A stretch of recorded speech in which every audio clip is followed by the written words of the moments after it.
coming from Roselawn, DeMott area. So it'll be interesting once he gets here to see if we have our technological issues all figured out by then. Maybe we need to pray again. That seemed to work yesterday. Did it? Yeah. It did. Maybe for some. I think. Well, we got back, yeah, it worked yesterday. All right. Let's see. Are we back there then? Yeah, we're on. Okay. Fantastic. Interesting morning. So no one's going to take me up on my lunch offer? No one's. I know how long it was. You can buy me a sandwich. All right. If no one else does, Jen gets a sandwich. I think I knew what it was. Okay. I'm trying to figure out where we're echoing. Remember, you have a short leash there. So it's funny, we're attached to this desk here via the headphones, and on occasion, you feel the urgent need to get up and walk away while on air, forgetting that you're attached to, via the headphones. I usually have, these are long enough, I usually know what my length is, unless it hangs up on something, which is highly possible here this morning, but actually it would have been okay. So now I had to turn those speakers off because we were feeding back a little bit there, or we're getting a little echoey. So we're back. 2 channels. It sounds, what a difference that makes. 2 channels for the price of 1. For the price of 1. People are paying for this? No. Oh, that's good.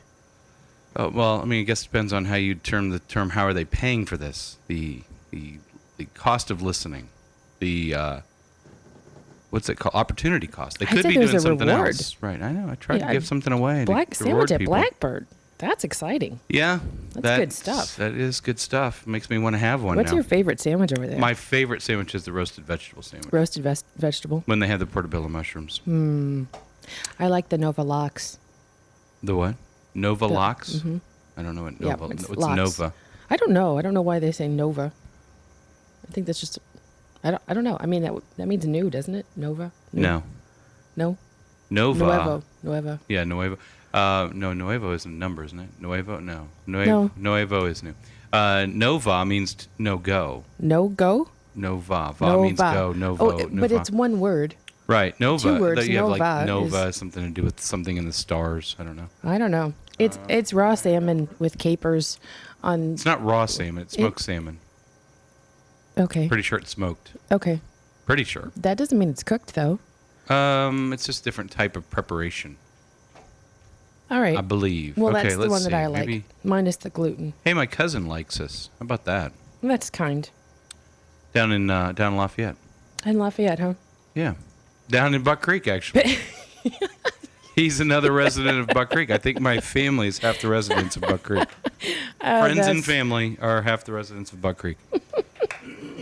I'm going to travel through Buck Creek. They are. It's a little bit out of your way. You'd have to make a special trip. It's a little further east, close. isn't it? Well, it's a little north. North. You'd have to go how do you go down to Lafayette? Well, next time I have determined I'm going to take 421. Which is a much more enjoyable ride, because you don't have to feel like you go 80 miles an hour. Well, I'm okay with going 80 miles an hour. Not with kids in the car, really? Really? Yeah. No. With all the semis and everything, it's the other it's traffic so crazy that dangerous. bothers me. Yeah, that's it. It's the rest of the people. I'm fine. It's everyone else that I should be worried about. That's. I think that's right in Scripture. I think that's what it is. There's nothing about looking in the mirror or looking at oneself or anything like that, right? No, not at all. No, it has nothing to do with me. I am fine. It's everyone else that I'm worried about. Hey, I know how fast and that we're is, going in fact, how when we I need work. to stop. No, I just am not a fan of I-65. As I've aged, weary. I much prefer 421. Now, it's not like it's the safest road in the world. Oh, wait a minute. What? You're telling me it's a better drive, but it's not very safe. Well, no road's safe. Especially when you're on two road if you're on it by yourself, it's fine. Yeah, again, you have no control over whatever anybody else is doing. But right. And there's no place to go. But you have less traffic, and you don't have to go 80 miles an hour. On 65, you can be going 70, 75, and get past like you're not moving. Right. And you could be going 90 and get past. Some of those things going past you, I wouldn't know that. But some of those things that are passing you are rather large, heavily laden trucks. Very true. And that I don't like. And the little truck games that get played, where one of the things that as I'm driving down 65, sometimes you'll drive, or on interstate any place, and you'll drive, and there's no one else on the road, and there'll be 2 trucks in tandem. Well, not tandem trucks, but a truck and then a truck behind it. And about the time you pull up to pass them, you're just running along at a clip, Right. and the one behind will pass at a pace. Yes, ma'am. What are you pointing at? The computer just went blank. Yeah, that Is does it just that. a screen Yeah, timeout it's a thing? Okay. screensaver. So, but then they'll pass it, relatively just about the speed limit, and then you're kind of stuck, kind of going behind them, and then they sort of take their time. And I thought maybe it's just me thinking that. No, it's true. No. You know I've what it asked reminds me? people- When I'm on 65, it reminds me of Frogger. Yeah. That's how I feel. I feel like I'm playing, like I'm in the game of Frogger, and those trucks, they mess everybody. Sorry, truck drivers, but they mess with the line of traffic, and I understand that they want to get ahead of the really slow trucks too, but it's just No, they don't, because they'll pull right over in front of the other truck, and they're Right. just driving together. right. It's just a It's a little fun game. game that they play. I think so. I mean, you're on the road. What else are you going to do? You I got to don't play know. games on the road. I don't know. We used to play like license plate bingo and that kind of stuff. That'd be weren't- kind of hard as a truck driver, I think, because you should be not like marking a sheet. Dude, I think I got Louisiana. Bingo. Whoops. I win bingo. I lose my truck. Yeah. But I won bingo. Yeah, there are people who probably are that competitive. I think I drive with them every other weekend. But anyway, I like 421. It's a little more casual. There's a little more Okay, is it places you can stop just and go? Stop and go. Is it a Stop lot and of go. stop and go? Like, is It's slow and go. There's places where you want to slow down. It's better on gas mileage because Really? you're not going 80 miles an hour. Is it going to take me 3 hours no, to get there? it takes the instead of- exact amount of time. Really? I go down through Couts and then crossed 8 and then down 421. Turns into 43, brings you right in. Where do you have to stop? Like there at 43 or do you go down to 26? 172. That's 26, where the big Yeah, hotels 26, and everything are? yeah. Okay. Well, then you get on 65 for a short period of time. Yes, Like for one a real exit. brief period Yeah, of or- time, I yeah, figured. one exit there. I was reading the map, So, which but yeah, impressed my kids so that if I you're- could read the map. and drive at the same time at 80 miles an hour. We're really impressive. No, folks. it was the maps on the wall. If you're going down 421, there's a place where you can cut over and go to Battleground. There's something you can do with the kids. There's Battleground there. There's Wolf Park. You can watch the wolves. That's where Wolf Park is? Yeah. Oh, sweet. We are totally Or as my doing wife that calls next it, weekend. Wolf Park. For the longest Wolf? time, she couldn't pronounce like wolf, and she even did an internship there. I don't know how that affected her grade, but Wolf Park. I see the attraction between you two now, Do you? That's the thing. linguistically speaking. But then just past Battleground, if you cut over another crossroads, there's a county park there, a state park there called Prophetstown. Where Yep, I see you that can sign. go. And actually, my friend Doug Book from Buck Creek, who should have Sorry, just had a Doug. name Buck. I've never thought about this. He should have just changed his name to Buck. Right. He could have been Doug Buck Creek. He was Book. I don't know. Maybe they didn't want to be Buck Creek. I The don't Buck know. Creekers. But there's another little cutover road, 225, that takes you to 25, Highway 25, and then just down 25 is where Buck Creek is. Awesome. So it's a little winding county road action. But yeah, that's all the little suburbia of Lafayette. But yeah, Wolf Creek's there, and then my kids, Wolf Creek? Wolf Park. Wolf Park, Buck Buck Creek, and Prophetstown, and then the Tippecanoe Battlefield is there too, which was one of the sites of. Actually, they're celebrating their. I think this is the 150th anniversary of. This is 2010, 2012, right? 12. Maybe 12. the 200th Yep. anniversary. My math is amazing. It's Wait, the is 200th that the Battle anniversary. of 1812? It'd be in that time frame. Huh. It's a French and Indian War battle. No, French and Indian. Let's see. It was a battle between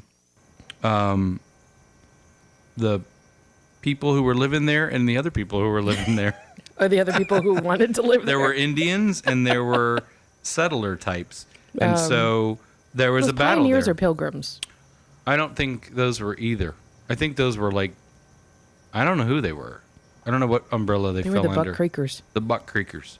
But there's a great story where I went to junior high. It was called Tecumseh Junior High, and it's named after the chief of the. I believe it was the Shawnee Indians, and his brother was the Prophet, and now his brother has a park named after him, the Prophet.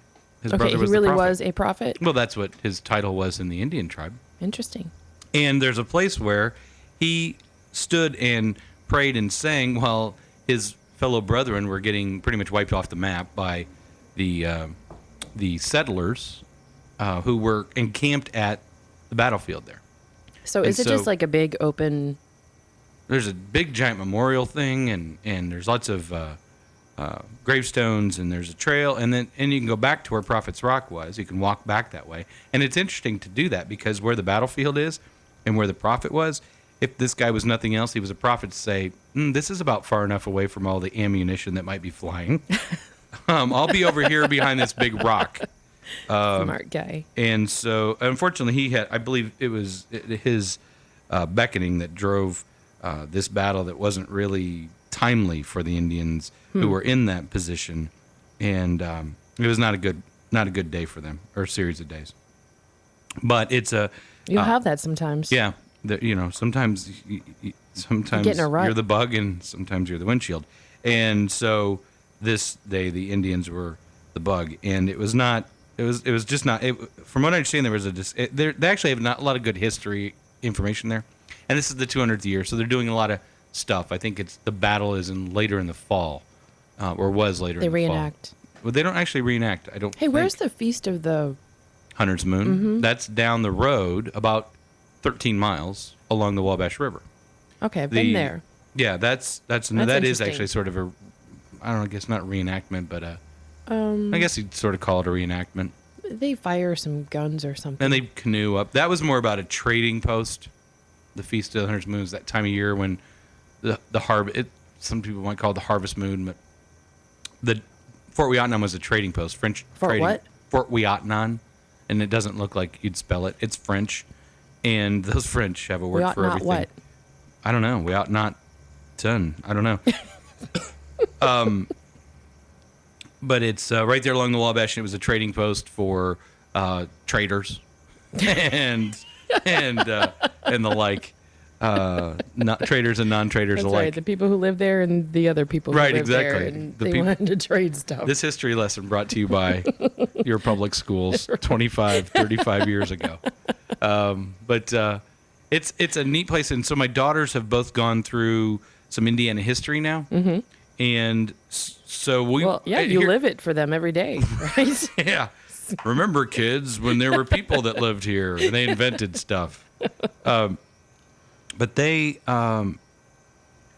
I lived in Lafayette, right? And the battleground was right there my whole life, and Prophet's Rock was there my whole life, and all these different things were going on.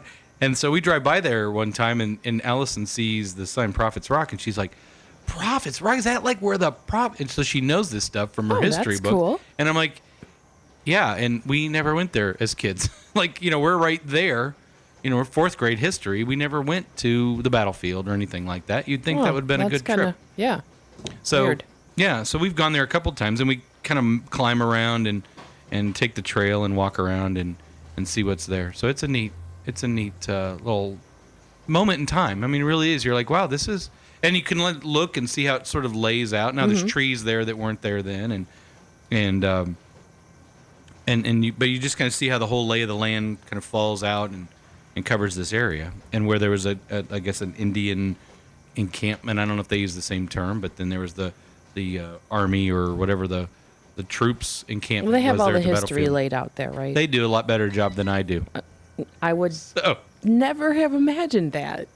I thought Frank was going to call in and say that he knew how long we were off the air. No, he doesn't get a sandwich today. He's not going to. If he would have just known the time, Right. I would have.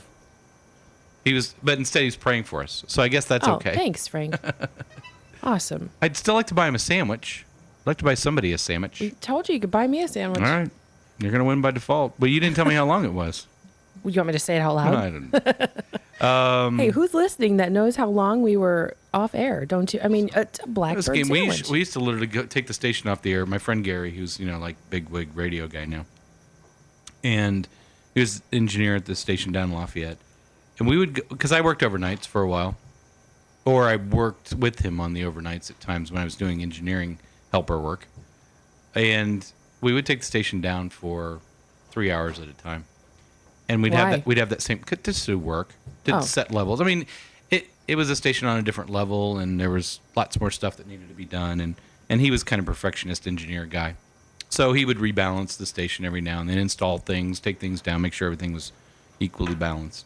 I thought maybe you had to sort through the stack of wax. Stacks of wax. Stacks of wax.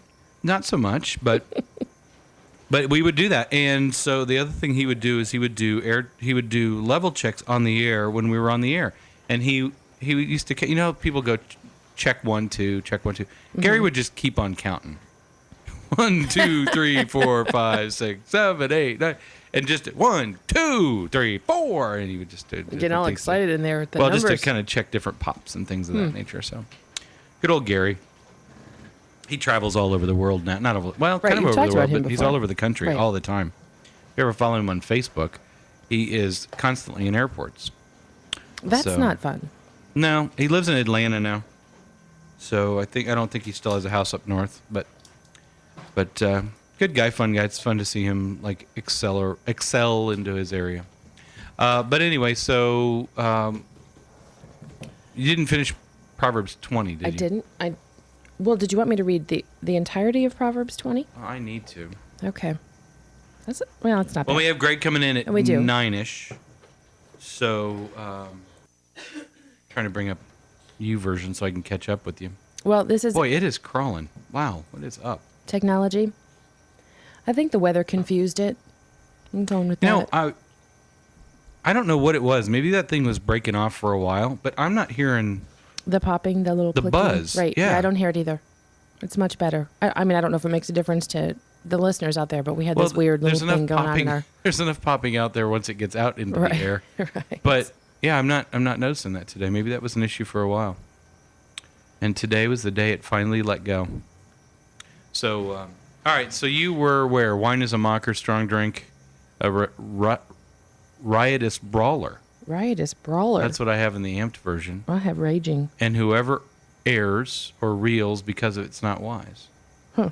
The terror of a king is as the roaring of a lion. Now, what did yours say? The fear of a king is as the roaring of a lion. Now, see, this flips it for me. The terror of a king makes me think of the king being the aggressor, whereas the fear of makes me think of a person cowering from the king. Does that make sense? Well, aren't they one and the same? If you were afraid of someone. If I had fear versus someone being a terror, Well, if for they're me a it's terror, a different that would juxtaposition. create It may be fear. fearful. The reaction may be fearful, but Right. this seems to be the impetus, the terror of a king. That's why I was trying to figure out what the fear of what was the king doing to be fearful of him. Well, he's terror. roaring like a lion. If you read the other, Raging. then Raging. and that's actually the Where'd roaring the of a lion lion. come I from? believe That's the next line. That's the Newsboys song Newsboys, that's out right? now. I think that's where it came from. Solomon The was music inspired in my by head. the Newsboys. Soundtrack. Whoever provokes him to anger or angers himself against him sins against his own life. It is the honor for a man to cease from strife and keep aloof from it. Aloof. That's a fun word. But every fool will quarrel. That's Meddling. true. And Meddling even causes quarreling. I think those who wouldn't be considered fools all the time become fools when quarreling, I believe, at times. Not always, but there are times. The sluggard, there's a fun word. Sluggard. The sluggard does not plow when winter sets in, therefore he begs in harvest and has nothing. Counsel in the heart of man is like water in the deep well, but a man of understanding draws it out. Many a man proclaims his own loving kindness and goodness, but a faithful man who can find. Slow down. Because I'm still on number 5. You're still on number 5. Counsel in the heart of man is like water in a deep well, but a man of understanding draws it out. Okay. So the way I read that is that counsel in the heart of man is like We are so deep today. I Speaking believe of that deep. counsel would be like counseling in the heart of a man is like water. But see, you I think it's forget, there. everything has to turn into a picture for me to really hear it or understand it, or that's just how it works. Sure. So I'm picturing What is literally a well okay? I in- think that's a good picture inside of the cavity of a man in your heart. with a big ladle. So Pouring it's out. there. The ability to be counsel's there. The information. No, they're going to integrate it Wow. more and more. That is not our guest. I wasn't Good morning. We're just going to interview somebody randomly. Right. We don't know what you're saying or where you're going with your conversation, but we're going to talk to you about it. I was Yeah, checking. what was that anyway, by that the was way? Ustream bleeding in. Hey, that's Morning. That was Ustream? Yes. What was that? That was the delay? I don't know. It was some other thing that they have as their default thing on their channel. Hey, what's So up, man? speaking of our guest, good morning. Welcome to our madness. That it is. Yeah. Oh, no worries. Don't worry about Yeah, it. You don't need to do that. Our goes How many across phones you all the time. carrying over there? Wow. I have to carry 2. Wow. So Greg's here, walked in. He's taken a wait, moment to turn off his 2 phones, not just one. Sheesh. He's a 2-phoner. For my boss's Oh, gotcha. purchase. And he's drinking Starbucks coffee. I don't know how I feel about that. Why would you feel anything? On itself, it's just in a Starbucks. Starbucks Oh, cup. very good. Okay. You can pull that microphone nice. back toward you. Reusing and recycling. All right, I'm down with that. I forgive you for the Starbucks coffee. All right, so let's see. So many a man proclaims his own loving kindness and goodness, but a faithful man who can find. I love sentences like that, where it's like all of a sudden it's a question. Right. I'm going along, hey, it's a question. All of a sudden, what? But a faithful man who can find. What? The right, it's like really? almost like, it's very, oh my gosh, I'm drawing a blank. Yoda-like. Yoda. What a faithful man who can find. Oh, Yoda. Where did he come from today? The righteous man walks in his integrity. Blessed are his children after him. I wish you would fix this, by the way. I'm having all sorts of issues. Drives me nuts. That's It- Guy Department stuff there. It's Yeah, mine, tightened I or can't fix. something. See where it is here. It actually can't be RG's tightened. white collar. Yeah, well, no, you missed earlier when I was digging in the doesn't- back of You know the. what? You're right. He doesn't even know how to use a chainsaw. Hey, if you're like me, I don't know. I really don't even know how to put like a nail in a board. So We dropped Come the on. we dropped the Come on, left or right guys. channel of our No, of our I mean- station. I had to put it back together. does a this guy time. doing wood shop wear express clothing? I mean, Sure. Express clothing? Why not? Oh, express. I thought you were like I delivery. I, Like express. I was melting Limited. glass. No, in a they wear crown. limited clothing. you were know. a class clown. No, you melting say? glass with wearing a crown. How did I get class clown? I'm out not of that? sure. Melting glass. Someplace in there. It doesn't All I matter heard was what you're class wearing. clown. I'm like, what? No, geez. So Greg Johnson joins Hi, us Greg. over there. Hey. Before 9 o'clock on WITW. We got a camera on this thing We somewhere? do. You're We right do. there. Oh, there we go. Hey, And so it's all back about in that position. Right. And it's it's all about you. dark. Well, last time, I just want to clarify this. We had some technical difficulties last time. last time. Never. Yeah, And we What do didn't you mean? record. Oh, we didn't Still record. Have So- technical difficulties. Still I got a having lot of technical people difficulties. asking, is this Right. going to be available? And I said, well, it It'll depends. be on our website. I wasn't here the last time. That's right. You have been here before. Came in with Jenny Wilson. Right. The lovely Jenny Welsand, who's Yeah, having a she's CD great. release party on the 30th, I believe, at the branch. Yes, she is. And she's here tomorrow. Oh. Wait, I'm, like, is waiting for Frank you to- coming? Hey, you didn't No, tell me Frank's that. not here tomorrow. Frank's not. He Where's is Frank? substitute teaching. Where you at, Frank? He is going to be. He's going back to school, just like Rodney Dangerfield. Oh, hey, going back to school. He's going back to school. No, he's going to. I'm not touching that. Yep. Especially after that is- history lesson. He is right. He is going to be substitute teaching the next few days, teaching history. Awesome. I believe he's No. teaching history. Frank, Or I maybe hope you're social listening. studies, Either right. you could glean If you some need a nuggets little of like wisdom from RG. guest Indiana history help, I can help you there. Mm-hmm. There were these people, and they lived near other people, Right. and then they got and they in a traded fight. stuff. You know, what is it exactly that you're drinking over there? This is That's drink. looking pretty wicked, Strong man. drink is raging. that is that's from the beginning of the Proverbs we were Proverbs reading. chapter Is it 20. really? It's No, like this is Jesus food or It's something? a smoothie. No. It's some strawberries and some spinach and some mango something juice. Can we show that to the camera? Or? Yeah, I don't know if you can actually see it. It may be too dark. No, Missy said it's very dark Is today. it? Yeah. Okay, Yeah. well, Yep. trust me, it's very I think interesting. it's because it's so bright outside. It's forcing the camera iris to close down. More technical talk. Good morning, everybody. Oh, righty then. the iris. Our iris is closing. Where you got your The little white balance little, inside. little board there. You're gonna write some stuff on. And yeah, I was gonna color I while think we you were need to talking. clear it. Yeah, but it had the wrong day on there. Lisa had, I don't know. It's not Friday. Right? No. We're not at Friday yet. I think Are I we? remember saying- Can we just Ish. pretend it's Friday? Let's make it Remember Friday. the? Hey, you know what? Every day can be Friday. Once upon a time, somebody made up names for the days. Why can't we change them? I think we should add a date. We should have Monday, Tuesday, Wednesday, Thursday, Friday, Saturday, Sunday, and then Fun Day. I'll tell you what. I will call my boss, and you can convince him of that. Because I'd like to have a 4-day weekend. Right. We'll just add You fun know? day after Sunday. Yeah. It's a Or day before. off from the rest of the week. Yeah. How about it? Well, I think it works. So you've been busy. I have. Johnson. You know, I have been very busy. You know, And all hence the sorts 2 of things. phones, right? Right. Yeah, we got all kinds of stuff going on. I don't even know where to kind of crack this nut, but Well, hey, we missed your birthday. You know what happened yeah, was you had. Well, I think I popped a note up on Facebook, but it would have been 2 weeks ago, right?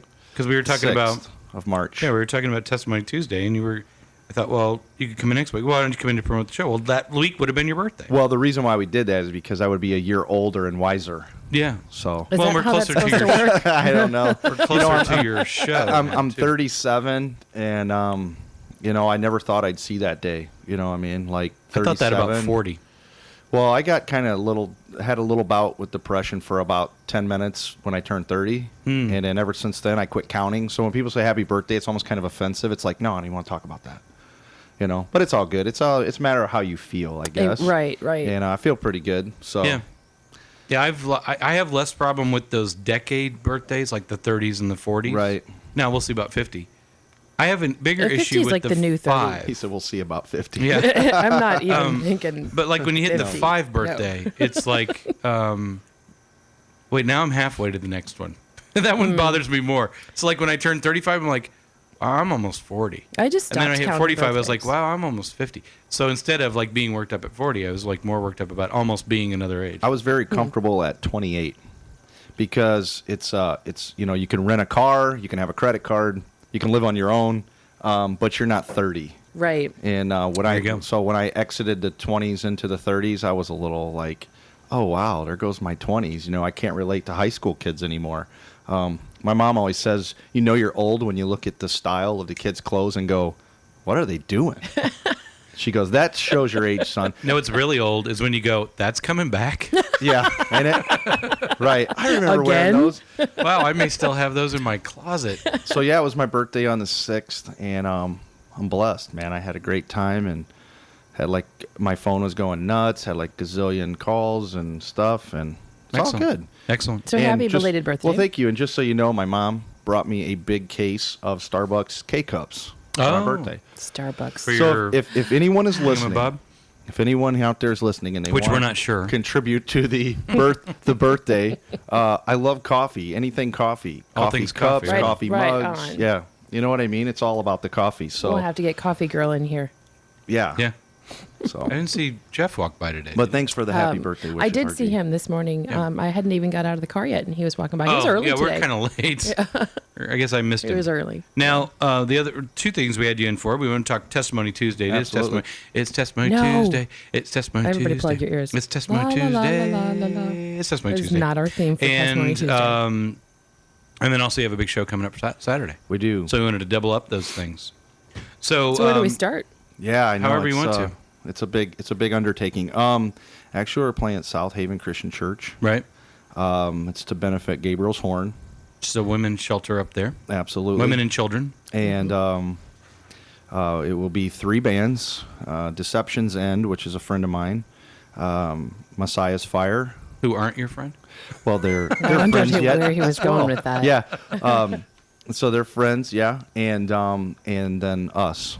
So it'll Us kick off being? at 6:00. You being Once ascended. Once ascended, yeah, Well, I yeah. know I should that, but like I'm everyone Justin else- Bieber or something. Everybody should just know that. You know what I mean? Like I say, and then us, And then Yeah. it's us, the Ussers. the Ussers. Yeah. So so we're looking forward to that, and it's gonna be it's gonna be a lot of fun. So we can come out and support a cause, and that's really what we like to do. I mean, as far as a band, we actually consider ourselves more of a ministry than a band, and we like to do things with a cause.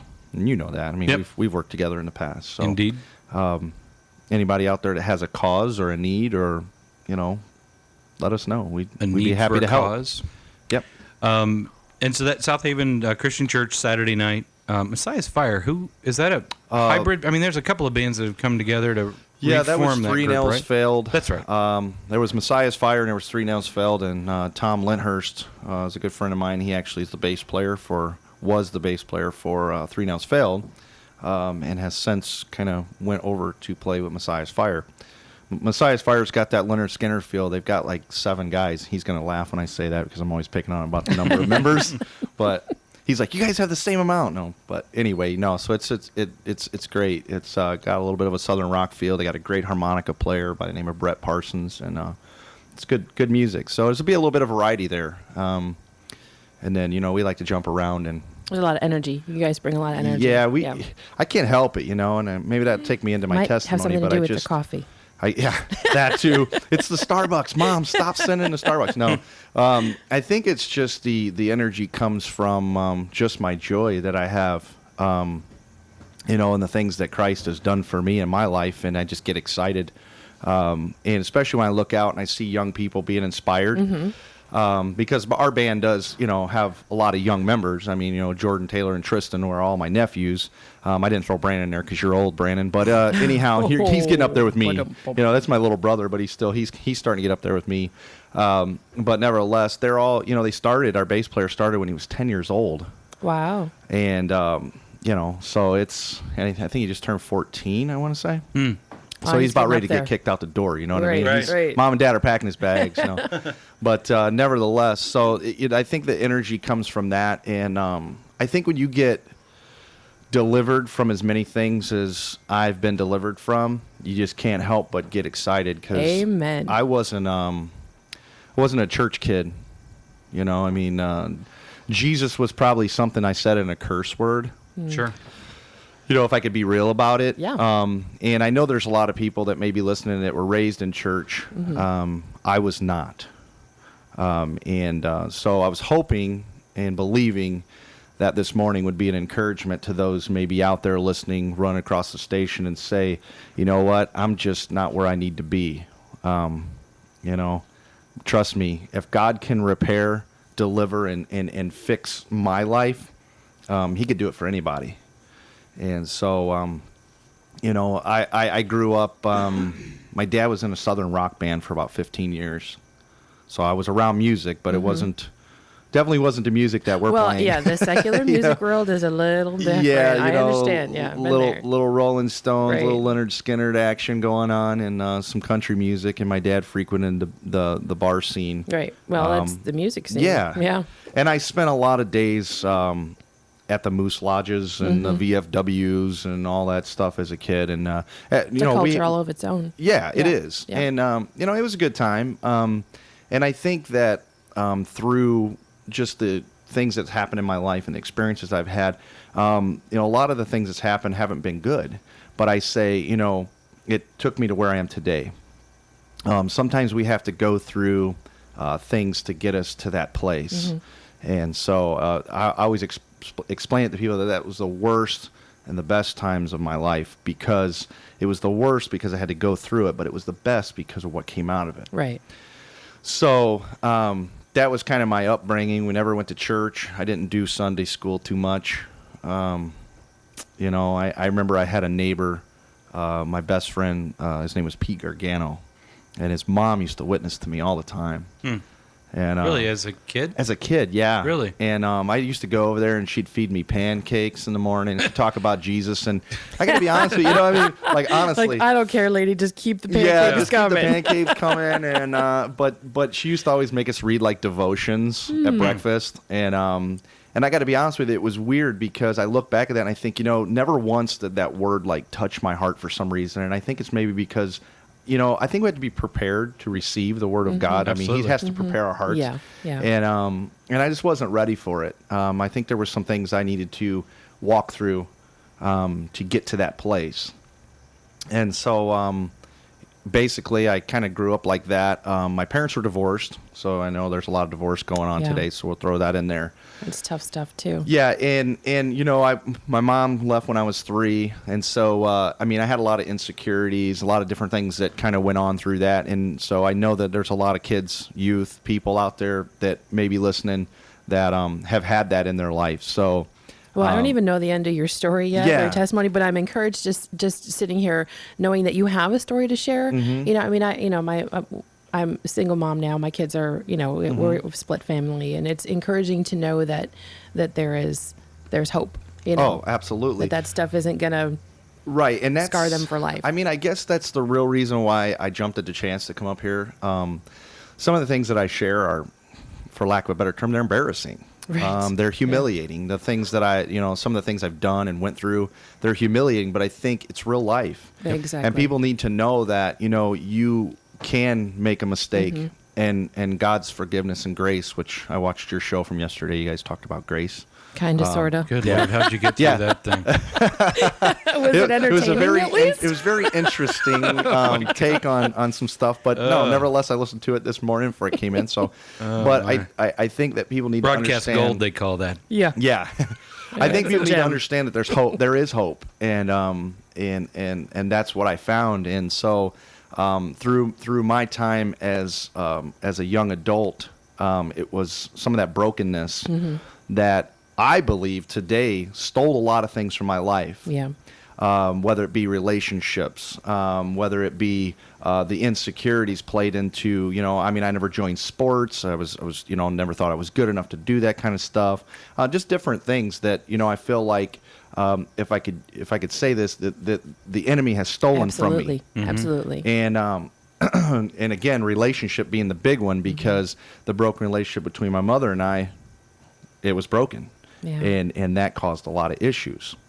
So that was kind of a brief synopsis of my upbringing. And mom, dad, I love you. They did the best they could. They did a good job. My dad raised us well, and we always had food on the table and a roof over our head. So I don't want to say anything about that. I just, that's just kind of where I was at. Right. It does play. It has an impact on you. Yes. I'm the same way. My mom did everything she could, but there's things that you go through. Sure.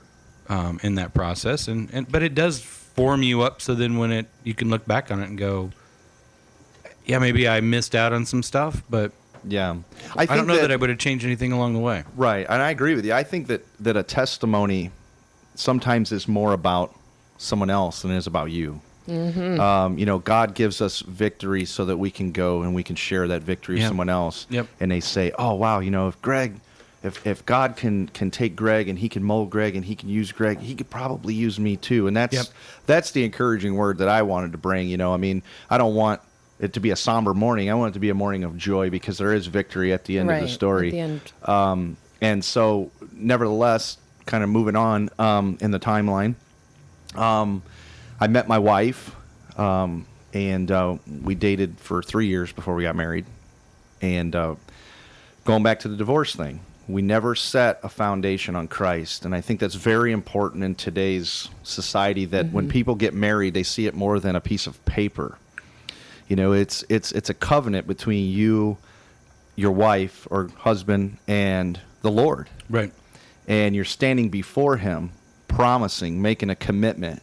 And and the Bible says when we make a vow, it's better to not make a vow than it is to make a vow and not break keep it. Right. And so, and I'm not trying to condemn or beat up anybody that's divorced. I'm just saying that, if our foundation is set on Christ, I think that when that storm does come, and when you get married, yes, newlyweds, when you get married, there will be storms. Okay, I know that, that everything's great now, but that's why the Bible also says to build on the rock. Right. And then when we build on sandy soil, the first time that storm comes, it's it. Yep. So we did not build our relationship on Christ. My wife was raised Pentecostal. Go figure, right? Guy that had nothing to do with church, and one that was rolling on the floor. So this is God really wanted cool. to reach you. Yeah, I'm saying, and it's funny that you say that, because it really was my wife that was. If it wasn't for her, I don't know. I'd probably be dead or strung out or something. I don't know. But nevertheless, so we got married. First 5 years of our marriage, wow, total train wreck. Total train wreck. We fought like cats and dogs. There was, and again, if you got children listening, I apologize. I'm trying to be as cool as I can be here, but I do have to be a little bit candid to show the glory of God. Sure. There was infidelity. There was alcohol. There was drugs. There was a lot of stuff. I kind of followed, I won't say in my dad's footsteps, but I became a DJ. I was doing clubs, I was doing bars, and that environment is just definitely not for married folk. Yeah. Okay. I know a lot of people say, oh, well, you know what? We can hang, we can handle it. It's all good. But no, that environment really is just not conducive to married life. And so that's kind of the way things went for a while. There was no respect and no love for my wife. And, and I look at it like this. You can't give something that you don't have. If you don't love and respect yourself, then you can't love and respect anyone else. Right. And that's just the basis of it. And so it was into them 5 years where, we were voted most likely not to succeed in marriage. A lot of our friends got married around the same time we did, and they were all like, oh, my God, why are these guys getting married? I have no clue. Hey, congratulations. Exactly. Here's a toaster. It was like bittersweet. It was like, hey, they're getting married. Oh, my God, they're getting married, And so... like I said, those first 5 years were just awful. I mean, I was just such a turd. Can I say that on radio? You just did. Just. I mean, it's like, is there a beat button? Like, No, there's not. We'll get away. But with really, I was just a loser, man. I mean, I treated my wife awful. I mean, I don't even know why she's. Honey, I love you. I don't even know why she's still with me, but nevertheless, and through that, my wife and I split up. 5 years after the marriage, we kind of just, I was living in one home, she was living in another. We didn't have kids at the time, thank God. But we made a decision that, I don't want to be with you, and you don't want to be with me, and, let's just move on.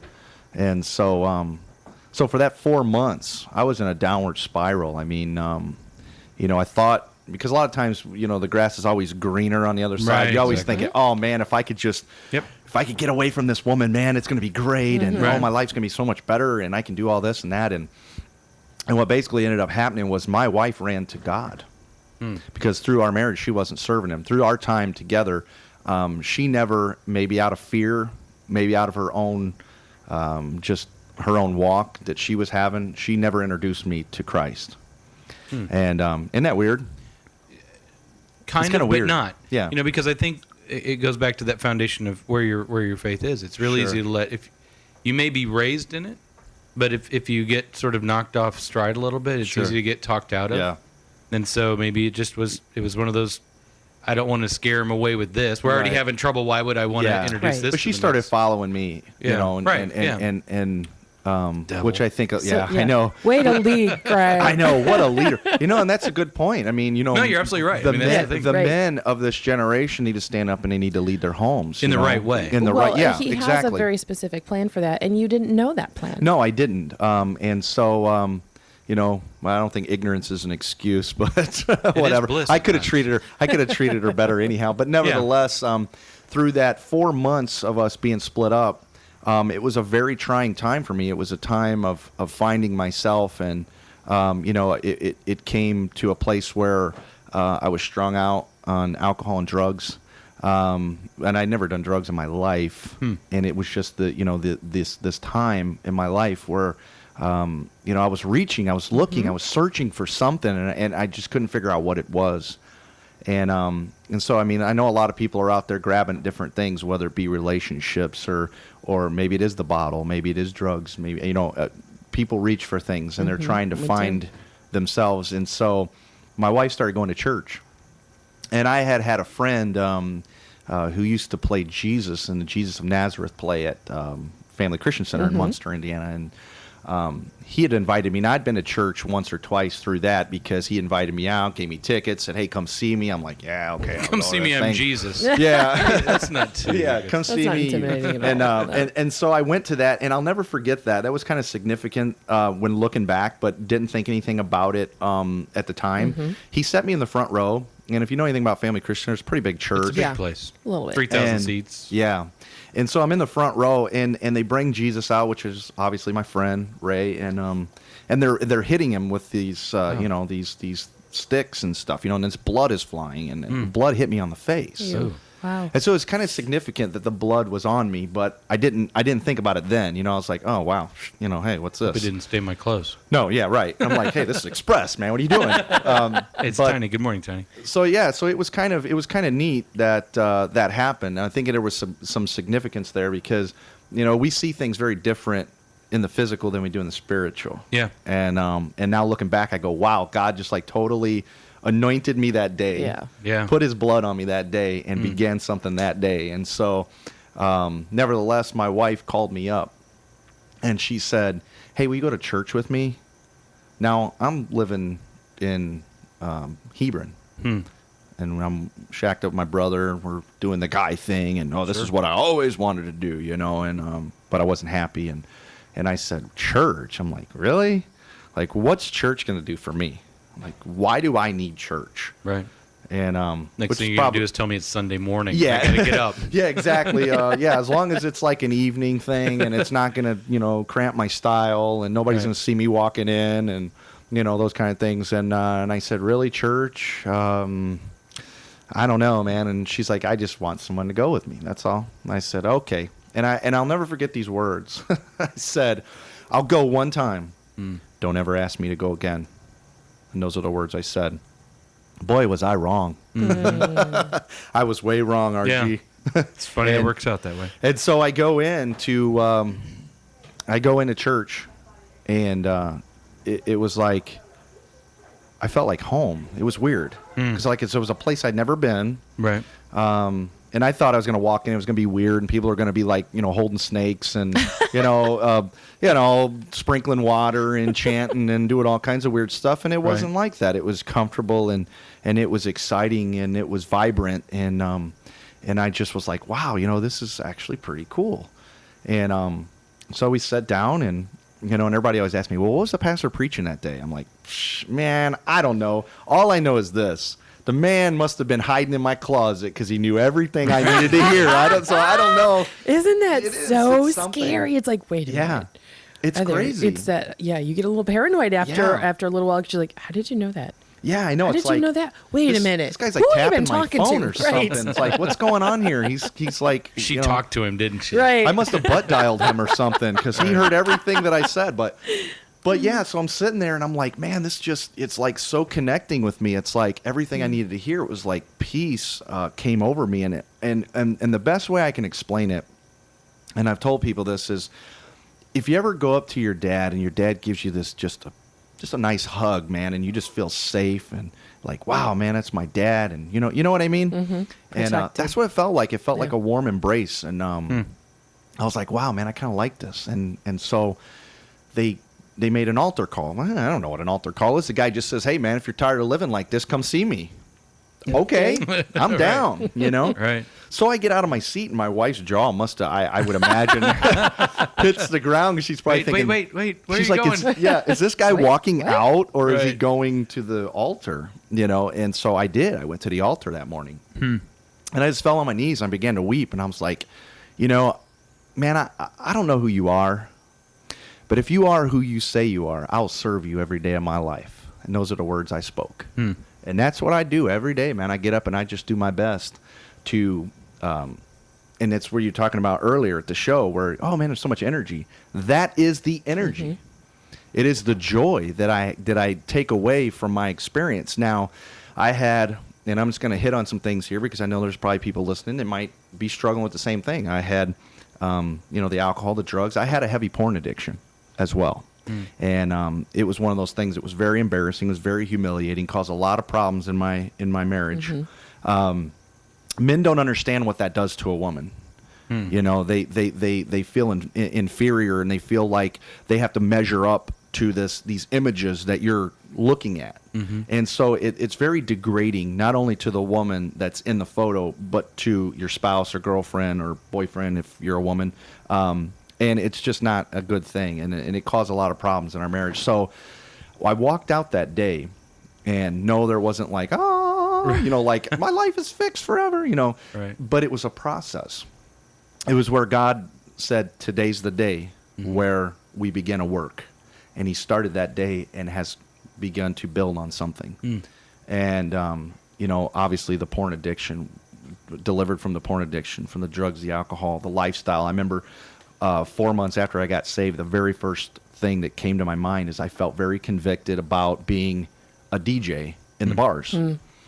And I approached my wife, and she probably was thinking, God, this guy is just like, he's just crazy now. I mean, I mean, I take the guy to church one time and he's nuts. But I went to her and I said, you know what? I have a real hard time going into these atmospheres, pumping this type of music that, and walking away with a clear conscience, because here I'm playing this music. It's inspiring people to drink and all the other good stuff that comes with it. And for the sake of little ears, we'll leave it there. But all that stuff comes with it. And I'm the one who's provoking this. Right. And it was almost like having blood on my hands. Like I couldn't do it. I was like, you know what? I'm not doing this anymore. And so I put my DJ equipment up for sale, and I got out of the business. And I wish I'd have kept the equipment. Now. Right, You know I'm what I mean? thinking, I like totally could have used it. Use the PA. But I feel like, it's where the Bible says if You your gotta eye, draw that line. if your right eye causes you to sin, pluck it out. Yeah. And I don't mean literally. Don't while you're driving be plucking your eye out. But if there's something that is in your life that is causing you to go the wrong direction or to sin or however you want to paint the picture, it's better just to cut it off. It's better than just to leave it alone. And that was my opinion. And another thing, when I left there that day, God put this hunger for his word in me. I was like, man, I couldn't get enough. I was at like Sunday service. I was at, Wednesday service. I was volunteering. I mean, whatever I could do because there was this hunger. And I know that a lot of times we get, I don't want to say this because I think it sounds bad, but sometimes the word gets boring to us. Yeah. Okay. Well, I think that's pretty real. Yeah. It gets stale. I think sometimes it feels like it gets a little stale. So those of you who feel like that, the word is boring or getting stale, or, pray that God will open up new revelations to you or encourage you. You just say, you know what? Be honest with him.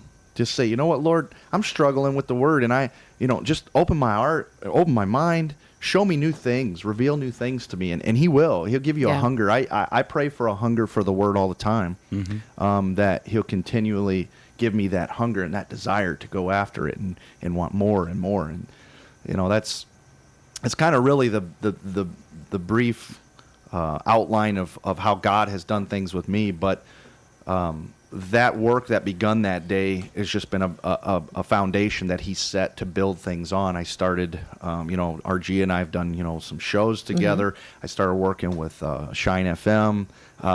Just a lot of different things that's transpired.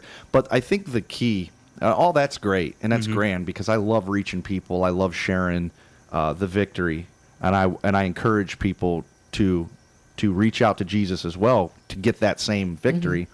But what he's done in my home is probably the coolest thing. Where, you might be somebody out there that says, man, but Greg, the way I've treated my wife or the way I've treated my husband or the things I've done, oh, man, come on. He can repair that.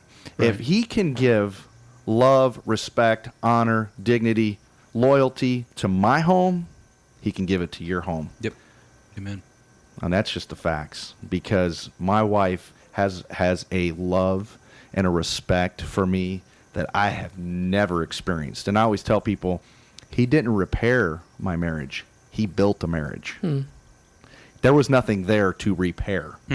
He built it from scratch. We started again, and we did renew our vows. That's cool. It was actually really cool. We took our kids and we had a church service. We dressed nice, because I'm usually kind of like the laid back dude. I just kind of wear this kind of stuff to church. Yeah.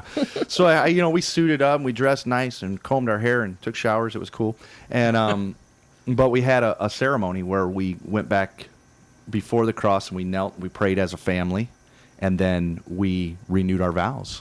And we said, you know what? Today we start with a foundation of Christ. And if people need a new beginning, start there. Start there. Today, forget about yesterday. You can't live life looking in the rearview mirror. Okay? So today you have to say, you know what? Today's a new day. I'm going to start today. Yeah. And ask God for a new beginning, and he'll give it to you. And that's the thing I think people have got to get in their heads, that and it is explicitly in the Bible that every day is anew. I mean, even if you've had a great day, tomorrow's a new day. I mean, you got to Totally. start and pick it up again. But the even better news is if you've had a bad day, you fell on your face, you fell out of grace, whatever it is. Sure. Every day is a new day. It is. And he is new every day for us as well. And so we don't need, he doesn't dwell on it. No. He knows the end. Right. And he knows what we've done. And if we come to him, and if we come to people in our lives, I mean, Right. we can't carry that guilt as well. We've got to make good and move on. You know, the Bible says that when we ask for forgiveness, that he remembers no more. And, you know, that's why we can't hang on to it. Right. We keep going back, oh, God, and he says, what are you talking about? Yeah. Right. I Like, think that's a process. turn the That's page. definitely Yeah. a process. That takes a little while for our humanity It to does. rep, because we tend to hold on to things Sure. and transgressions and past experiences. Oh, and it takes a absolutely. little while for him to work that out in us. So I was wondering, you kind of you talked about a lot of really big, heavy things there. Sure. That's some hardcore deliverance, not Yeah. just Oh, from absolutely. Sure. one thing, but from a lot. And then you seemed to have made quite a drastic change pretty rapidly. Mm-hmm. Now, having been delivered from a few things myself, I understand it's not as rapid as we yeah. can unfold in a time like this. But I'm wondering, Greg, what were the people in your life during those times? It seems like you kind of cut that off, got rid of that stuff. But the people that were around you at that time, like after your first church experience, when did you have those people around you just being like, what is wrong with him? Oh, Like, absolutely. what happened to him? Well, yeah, absolutely, and that's a good point. Actually, because I think that, when we profess Christ, I mean, there is going to be ridicule. There's going to be family members and friends that are going to think we're nuts or crazy, or they don't agree with us, or they might separate themselves. I remember at the time I was working at Ford Motor Company, and it's a factory environment, very hardcore. It's kind of a world of its own. But Like the mills. I remember walking in, and new Christian, I took my Bible to work with me. Yeah. It's like no. But I took my Bible with me, and I would sit down and I would be reading. And I got picked on a lot. I mean, people are like, "Oh, holy roller and Bible thumper and yeah. Jesus freak," and it's all that stuff. And yeah, it was tough. At first, what had happened was there was a big transition, though. In the beginning, there was a lot of people that ridiculed me and made fun of me and separated themselves. I mean, I remember that it came to a point where I was sitting at a table by myself, and what happened was there was this transition because, the best way to change people around you is to change yourself. Yep. See, we always think that we got to change people. Well, let me give you a little news. You cannot change anyone. Amen. You cannot. Right. God can change anyone, but you can't change nobody. Right. Right. Nobody But you but can be a positive influence on that Right. person. So anyway, I remember that it went from ridicule and finger pointing to, there was a guy who approached me eventually and said, and this is kind of a really cool story because this guy and I hated each other. And I know hate is a strong word, Sure. but we just didn't like each other. It was one of those where I don't know why I didn't like him, and he didn't know why he didn't like me, and we'd had words at work. And I mean, of course, I was in the military 9 years. I knew how to use some bombs, okay? Right. And we had words and cussed each other out and all that good jazz. And so he approached me one day, and I'm sitting there reading my Bible, and he says, "You go to church?" And I said, first of all, I'm thinking, this guy's talking to me. And he's not. And he it's said not got church. a bad word in it. Right. This is kind of cool. And so he said, "You go to church?" And I said, and I'm thinking, is this a loaded question? Should I say yes, or is he Right, going to pound right. me? What am I going to do? And I said, yeah, I do. And he says, wow. He goes, "I'd like to go to church, but I don't have a church." Wow. I'm like, this is rad. Right. I'm like, this is rad. So I said, "Well, you're welcome to come to my church." "Really?" I said, "Yeah, why not?" I said, "As a matter of fact, I'll wait outside the doors for you." 10 o'clock, that guy shows up. We went to church together. We became really good friends through that experience. That's awesome. But the transition that happened was when I began to just focus on myself and not try to go around smacking people in the head with the Bible, people began to respect me. And people at work would come to me and say, hey, I'm having a marriage problem, or, man, I'm struggling with this, or, I know that, prescription drugs is a big problem right now. They'd say, hey, I'm hooked on Vicodin or Oxycontins or whatever, and, man, can you pray for me? Can you do something for me? What is your God going to do for me? Can you help me with something? And I remember taking guys outside the plant on break and them receiving Christ at the plant. Wow. And so what happened was Isn't that humbling?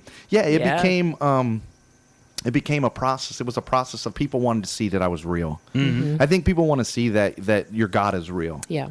And when they begin to see the change in you, and they say, "Wow, I know Greg used to do this, and he used to be there, and and for those people that are listening, don't think that when you accept Christ that it's all just gonna it's gonna be a perfect world. It's not. It's a process that God begins in us, and He begins to weed out those things and repair those things and put our hearts back together.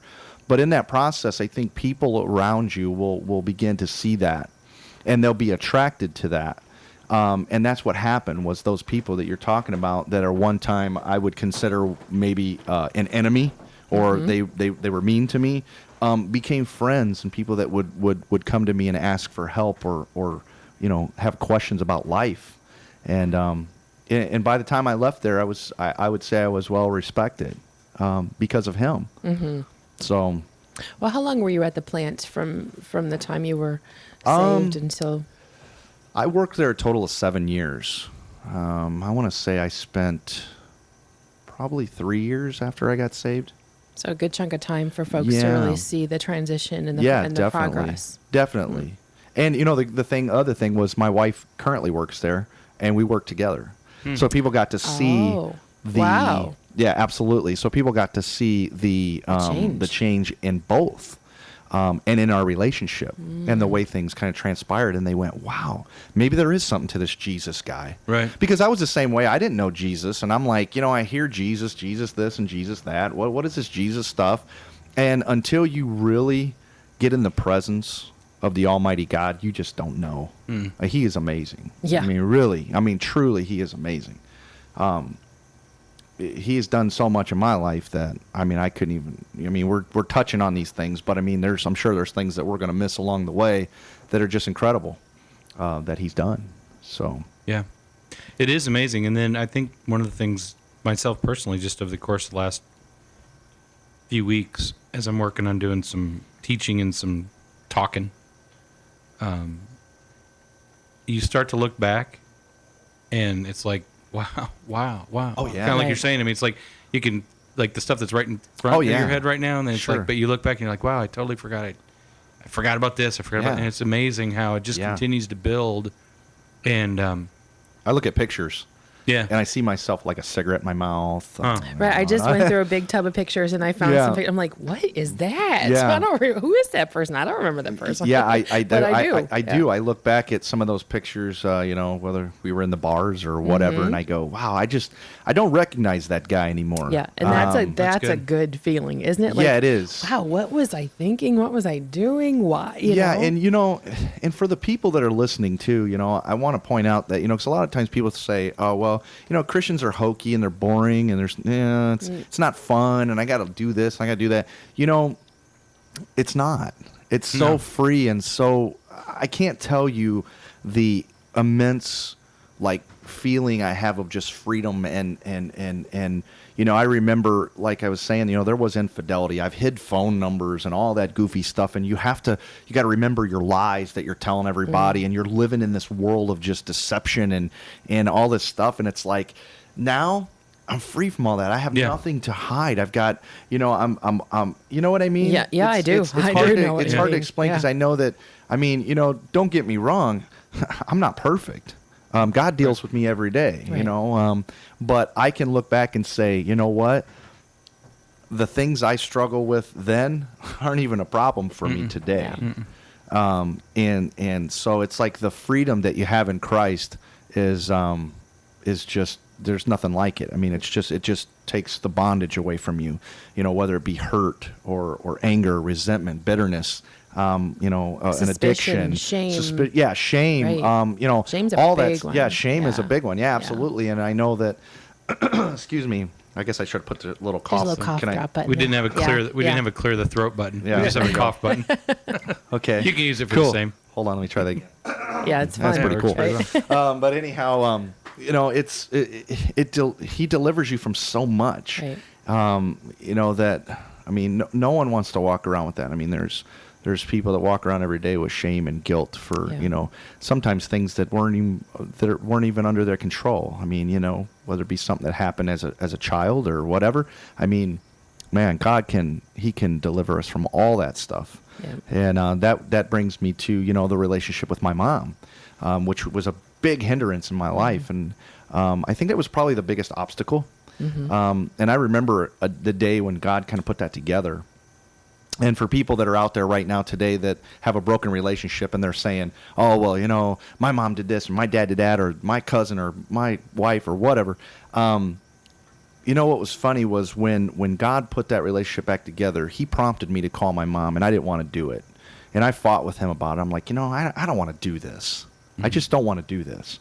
And but I knew he wanted me to. And because what happened was I had been in the Lord, 3 years, 4 years, and I was hitting like a spiritual ceiling, and I couldn't figure out why I couldn't get to that next level. I was like, you know what, God, I'm praying, I'm worshiping you, I'm praising you.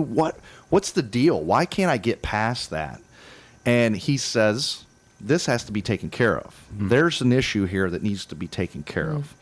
And so I called my mom, and I'll never forget it because all these years had gone by. And I call her, and I'm thinking it's going to be this long, drawn-out, I hate you, beating each other up kind of thing. And I call her, and I said, Mom? And she says, yeah. And I said, hey, it's Greg. And she goes, I know. Huh. I'm like, well, hey, just so you know, we're grown people, and I don't want to do this anymore. And she goes, okay. I'm like, are you serious? Like, I just been robbed of like 15 years of time. Yeah, that's the enemy. Yeah. With my mom that I can't get back. Right. And so, for those people who are listening, don't be deceived. The time is an asset that you can never get back. Right. You Right. cannot get back those days with your kids, your wife, your husband, your mom, dad. You just can't get them back. And so, what was funny was he also said something else. He said, today it ends. And I think what he meant by that was that, we're starting fresh with this whole thing. And he also said, she needs you more. And this is probably the most profound thing I think God's ever put in my spirit. He said, she needs you more than you ever needed her. I'm like, I was offended by that. I'm like, why would he say that? Why would I? And he says, because you have me and she has nothing. See, I have Christ. Yeah. You're making me cry. Right on. I have Christ and I've been delivered. My mom has hurt and she needs love. Yeah. See? Yeah. And so a lot of times remember this, that forgiveness is more about the other person Yeah. than it is about you. And also that's where your heart starts to heal.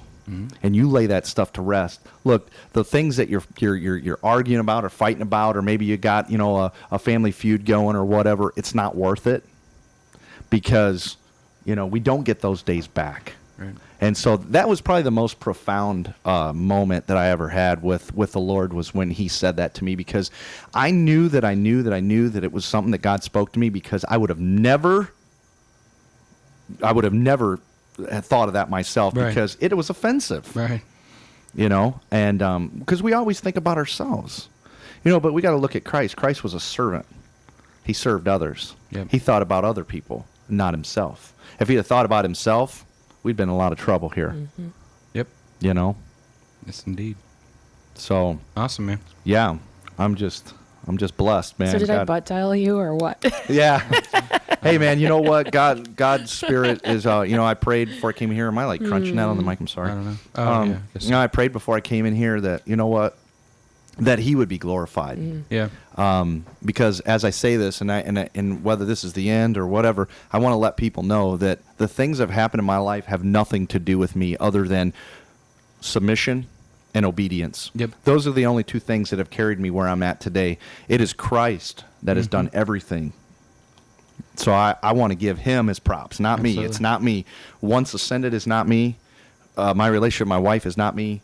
The relationship with my mom is not me. The life I'm living today is not me. It is Christ. Yeah. He is the center and he is the focus. And I think as long as we keep him the center and the focus, the Bible says, seek first the kingdom of heaven and all of its righteousness, and all things will be added to you. And that's the way I believe. I get up every day and I say, you know what?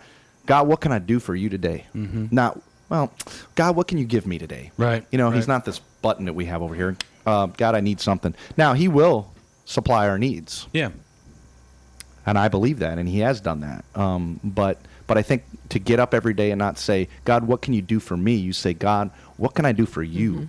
Right. Well, and I think that the other thing that I've learned is, and I've heard this taught, and I've lived it now, is don't say, what do you have an idea for, and I'll figure out if that works for me. Yeah. Why don't you tell me what Yeah. you got on your schedule? Let me see how it works with mine. Yeah. Right, true. And it's like... It's just that submission thing. right, You just say, exactly, exactly. And, What do and you got? God doesn't put us where we're most comfortable. He puts us where we're most effective. And so we have to a lot of Ouch. time think, and we have to a lot of time think to ourselves, I really don't want to do this. Right. I mean, there's times when I do things that I do, like, these, the band, it's work. We have to practice. We have to know our songs. We have to do our instruments. We have to rehearse. We have to do these things. Then we got to set up. We got to prepare. It's work. And 9 times out of 10, there's no paycheck involved in it. I would say probably 10 times out of 10. But to me, there is. There Right. is a paycheck. Yeah. I'm building up treasures in heaven. When I look at those people's faces, when I know that when a young kid comes up to me and tells me things or wants me to pray with him or what, that is the payment. Right. So I don't want to push that out of the picture. But nevertheless, I do things every day that I don't want to do. But we don't have to. We have to take that selfishness out of the picture and say, no, not what I want to do. I mean, you look at Jesus, and he says, If there's any way you someone can, else can let this cup pass. Right. Hey, Oh, I'm yeah. all about that, but not my will, but your will be done. Yeah. And I think that's what we have to do all the time is say, you know what, God, this probably isn't the most comfortable place for me. This probably isn't the place where I want to be. And I mean, I experience that all the time. But I think it's that submission because I think God does know best. And Jeremiah 29:11, which is my favorite verse, says, One "For I know mindset. the plans I have for Right. you." So he's basically saying, hey, man, I got some great things for you, Yeah. brother. All you have to do is just Yep. follow me. Yep. Yeah. See, we want to be in front of Jesus. It doesn't say, I want to follow. Jesus didn't say, I want to follow you, Greg. He Right. said, you follow me. Right. He's the captain. Yep. I'm the co-pilot. And we got to switch those roles around, and I think our lives would be a lot different. You know what I mean? Yep. Excellent, man. Am I running you over here? What's over? Well, I'm just saying, I mean, I have a meeting at 10:30. That's all Oh. I'm saying. Yeah. 10:30. We're good. well, let Yeah, me. we want to talk about the show Saturday night. You guys Yeah, got a show I just Saturday wanted night? to jump onto a couple other things if I could. Sure. I appreciate you guys having me, man. It was know. great. That's awesome. I'm Appreciate really you taking time. Yeah, and you know what? I want to say thank you. Thank Yeah. you so much for sharing Sure. those things that I know from a personal experience. I know those things are hard to talk about. Yeah, and, they are. And anybody else who's ever been involved in anything Mm-hmm. that shame is huge. That's Mm-hmm. huge. It's heavy. It's hard. It's cumbersome. And to have come out of those things, Mm-hmm. and still knowing that life is good and God is good. There's still a process where you have to work through, where you have to get over yourself and over a whole lot of hurdles to be able to talk about and share, not just one-on-one, but publicly. So I just want to thank you for doing that, because I know there are people out there listening today that have experienced that or are experiencing it now, and they're in Christ, but they're trying to be in Christ and they're still trying to work through those things. So I Yeah. thank you from the bottom of my heart for having the courage appreciate that. and submitting and obeying him and letting him use you in that way. I appreciate that. Yeah, I think that it's the least I can do for what he's done for me. And when I got pulled from what I would consider the pit of hell, God didn't say, "Okay, Greg, I'm done with you. Stand over here. You're safe. Right. What he did is he said, I have pulled you from the pit of hell. Now you go and share the good news, which is the gospel. And to the day I die, that's what I'm going to do, is I'm going to share the good news, whether it be my testimony or my music or, in a casual conversation. I mean, we always think we have to be behind a pulpit and have a title or something to share God's goodness, and we don't. No. It could be at a gas pump. It could be something nice that you do. You change a tire on the side of the road. I mean, I've gotten in conversations about the Lord in some of the strangest places. I hear you. With people I never thought I would be. You just have to be open and receptive. And again, going back to that daily prayer, pray every day that God will use you to touch someone's life, and He will. I mean, He will. You'll pray that, and then you'll go through your day, and you'll go, "Oh my gosh, here's like a total opportunity." I was just sharing. I don't know how it came up. We were driving back from someplace, and my daughter was in. Actually, we were driving to Maryville, and my daughter was in the car, and we were just talking about driving, and I was reminded of our trip back up 65. One of the reasons I don't like 65. Remember, we were coming back from Lafayette that time? Yeah, totally. And the truck drives a lady off the road. Yeah, right in front of us. Literally drove this little lady, or this gal, college student, in a little VW car. Truck drove her right off into the median. And I mean, it was like, the only thing that saved her from crossing over was it was wet. I mean, it was sopping wet, but she fishtailed. She could have slung back into the truck, but we stopped, ran across traffic. I mean, I don't know what we were thinking. Talk We about just Frogger. lock it down, run across. I mean, and she is just shaken to the core. Doesn't know where she is. Doesn't know what. We're trying to talk her through Right. this process of who can we get a hold. But it was just I was just recapping that story with my daughter the other day, Sunday. Did you know that young lady is still on my Facebook to this day? Is she really? Awesome. She is. Yeah. That's what I'm saying. I mean, there's moments every day. I think that the thing that we need to do is be open and receptive to God's Spirit. We need to always be thinking about who can we impact. And if you're, like I said, you can be out at the gas pump, maybe out at lunch, in a casual conversation, whatever, and God will present an opportunity for you to reach out to somebody. And that was another thing that you were talking about, not to kind of recap the whole Ford thing, but it kind of brings me to a point, is when I went in and I thought I was going to save the place. I thought I was going to save the planet. I mean, when God gave me my Bible, it was like, you were a little on fire there, like right? super Bible man, and I'm going to go out and I'm going to save the world. Yeah.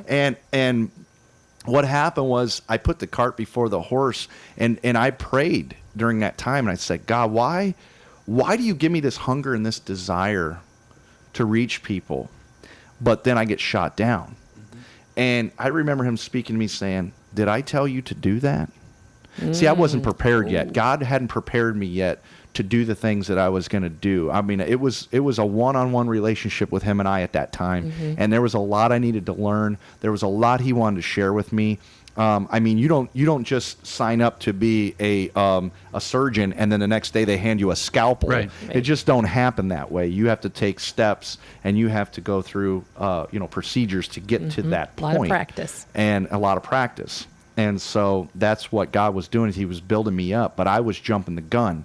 So we always have to be receptive to what he wants, not what we want. Right. And it's in his time.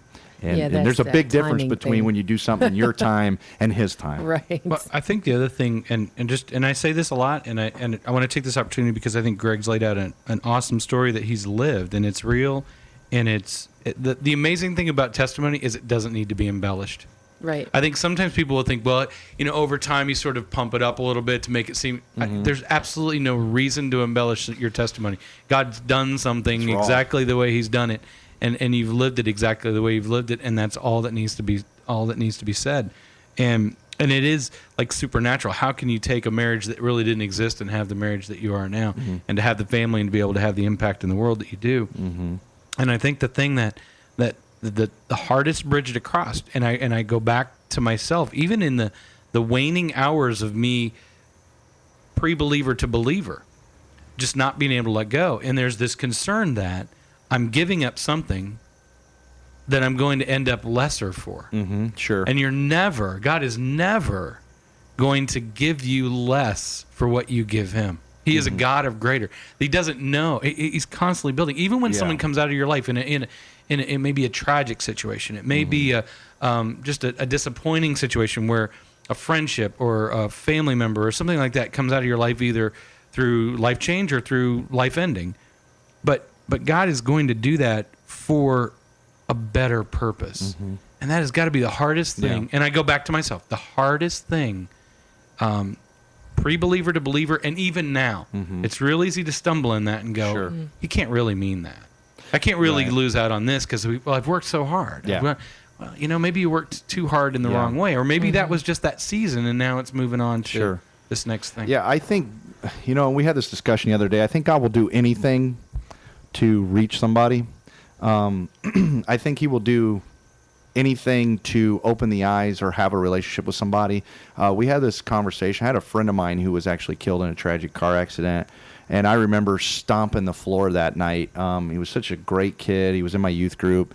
Everybody loved him. I mean, he just didn't have an enemy. He loved Jesus with all of his heart. And I remember that night I stomped the floor and I was mad. I mean, I really was. I was angry. And I said, God, I don't get this.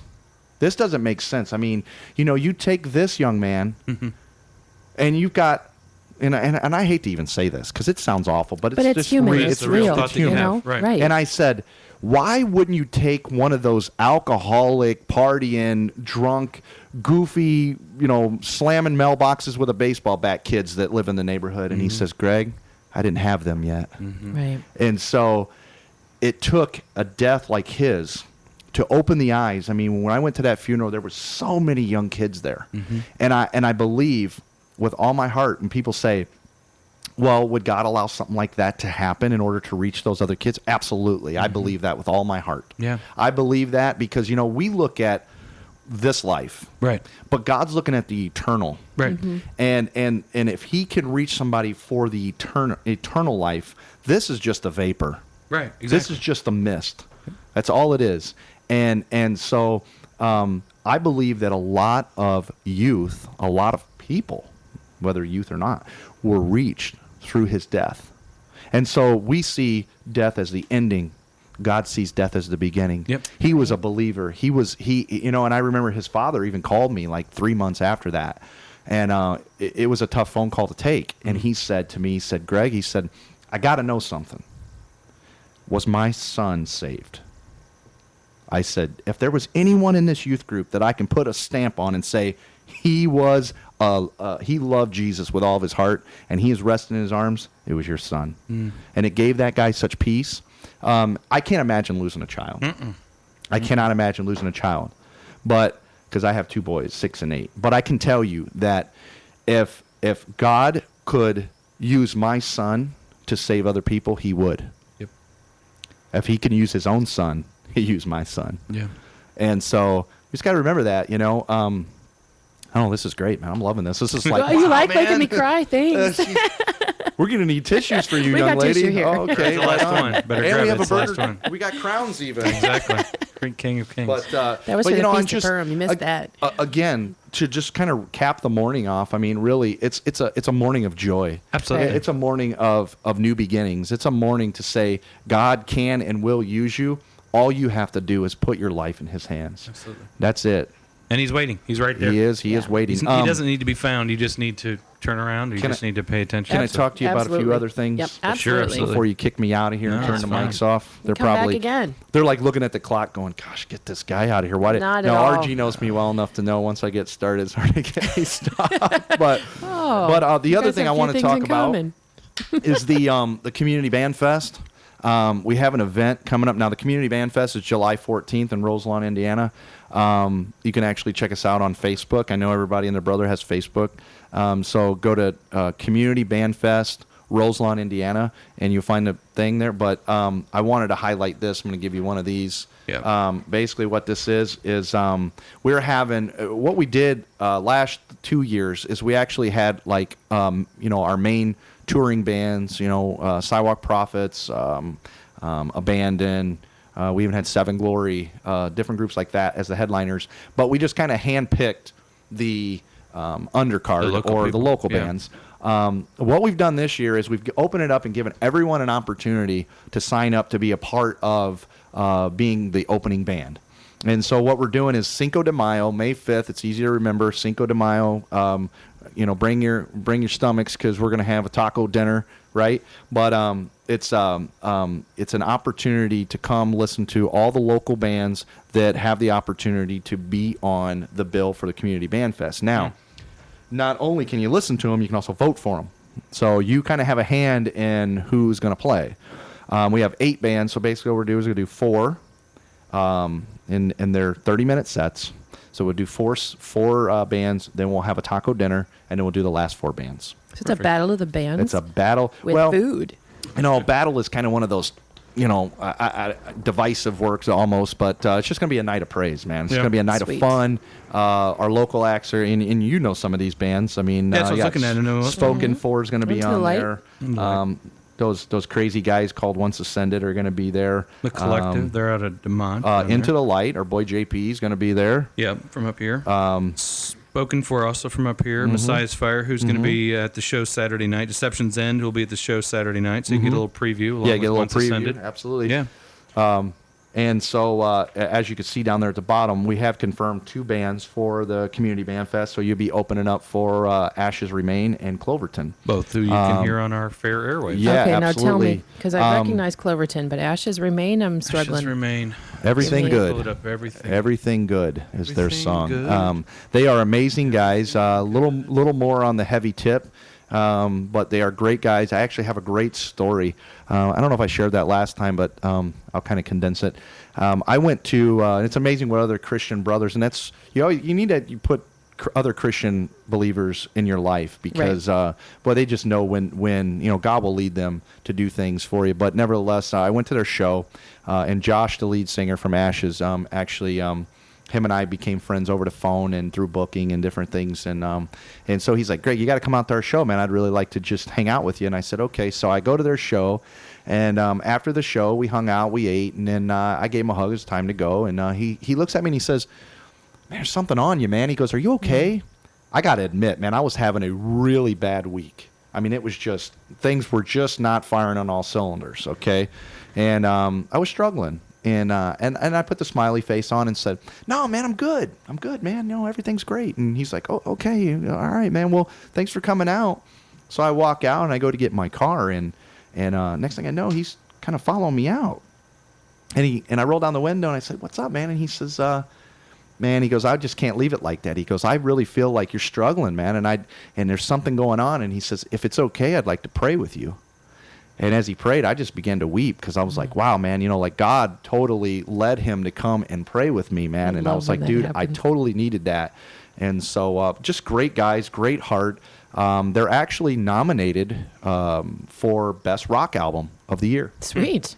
So, yeah, they're in there So with we're only playing one of their songs? We just have one of their songs. They only have one out to radio. There's actually a great song on that album, RG, that might be a good radio song, and it's got so much meaning. I remember listening to it, and the first time I listened to it, and of course I don't know the title. What are you laughing at me? I'm playing it. I'm playing Ashes Remain. Just in my head, Oh, right? okay. It's No, just no, in it's my, on the air. everyone hears it. Is it? Okay. Okay. I thought it was Are they still just hearing in us my talk? head. Or? Yeah. Yeah, Oh, we can okay, talk okay. about it. Yeah.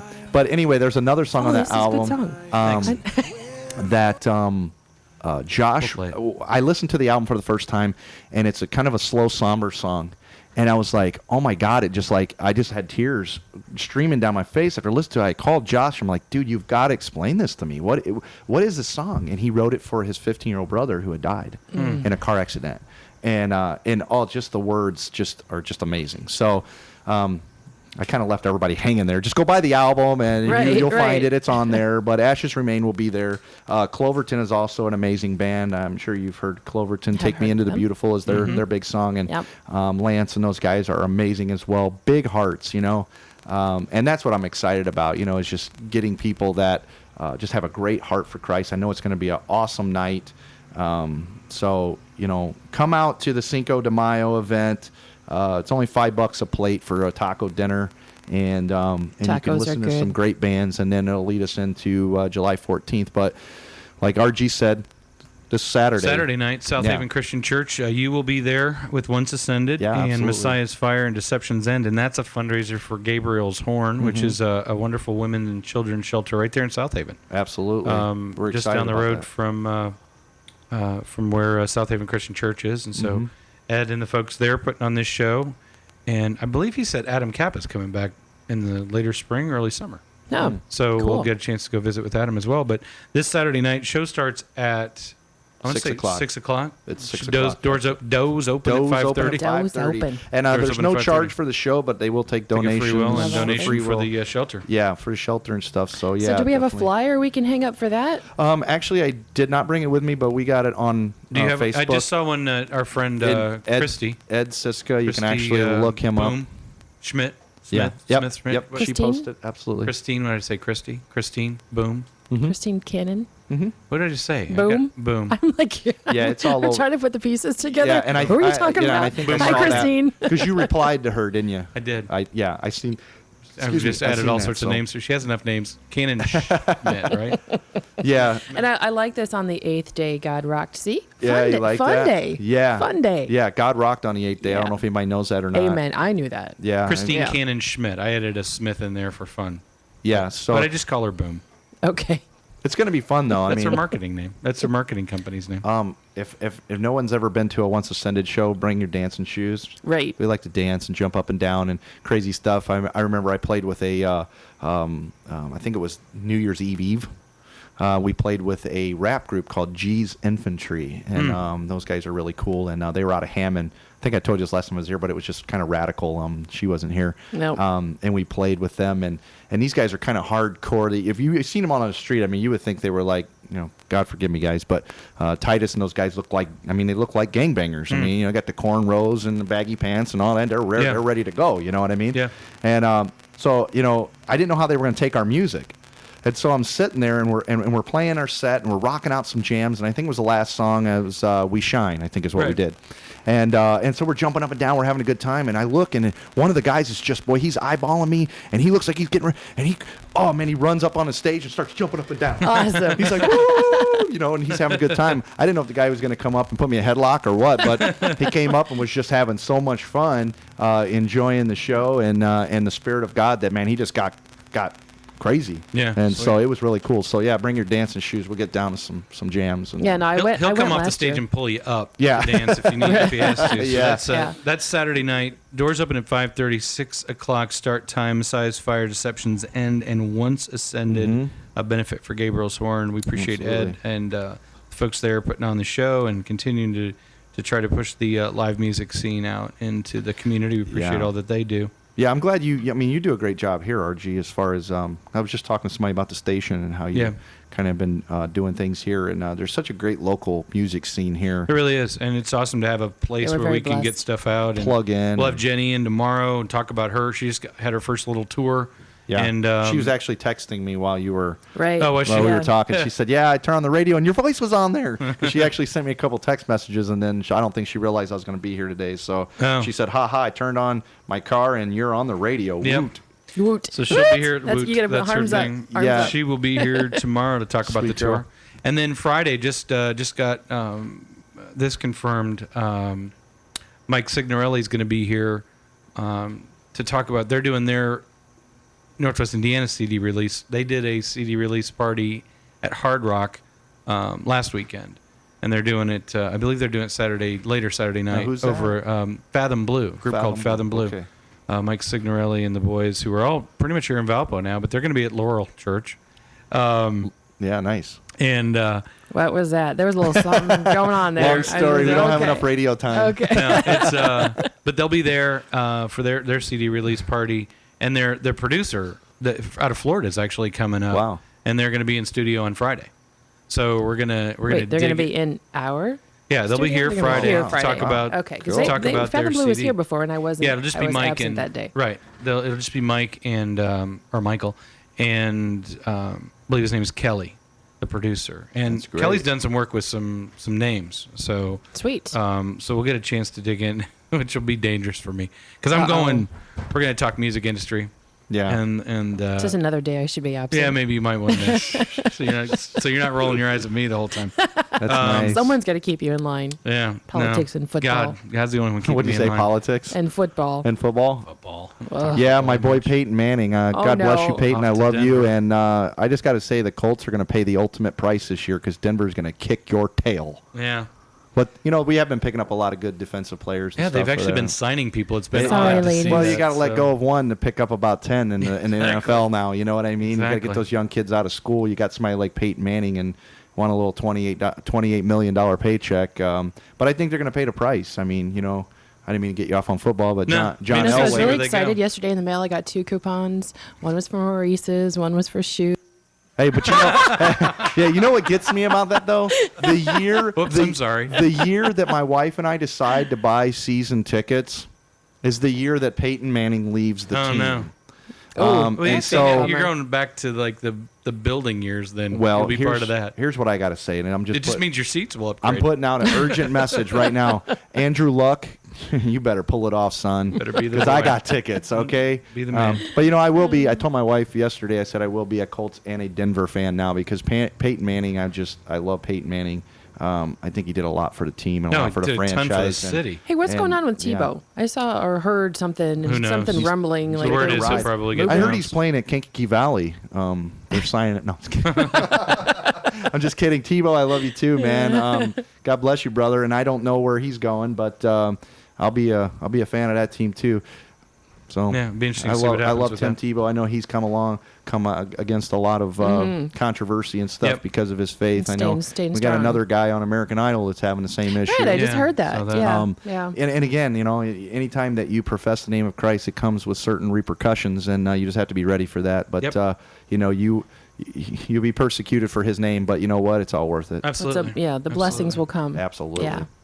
So you're listening to WITW 93.5 LPFM. Valparaiso. And Greg Johnson's been our guest today. Thank you very much for Hey, making the man. drive up and sharing been a sharing pleasure. your heart, man. I appreciate That's it. part of our Testimony Tuesday.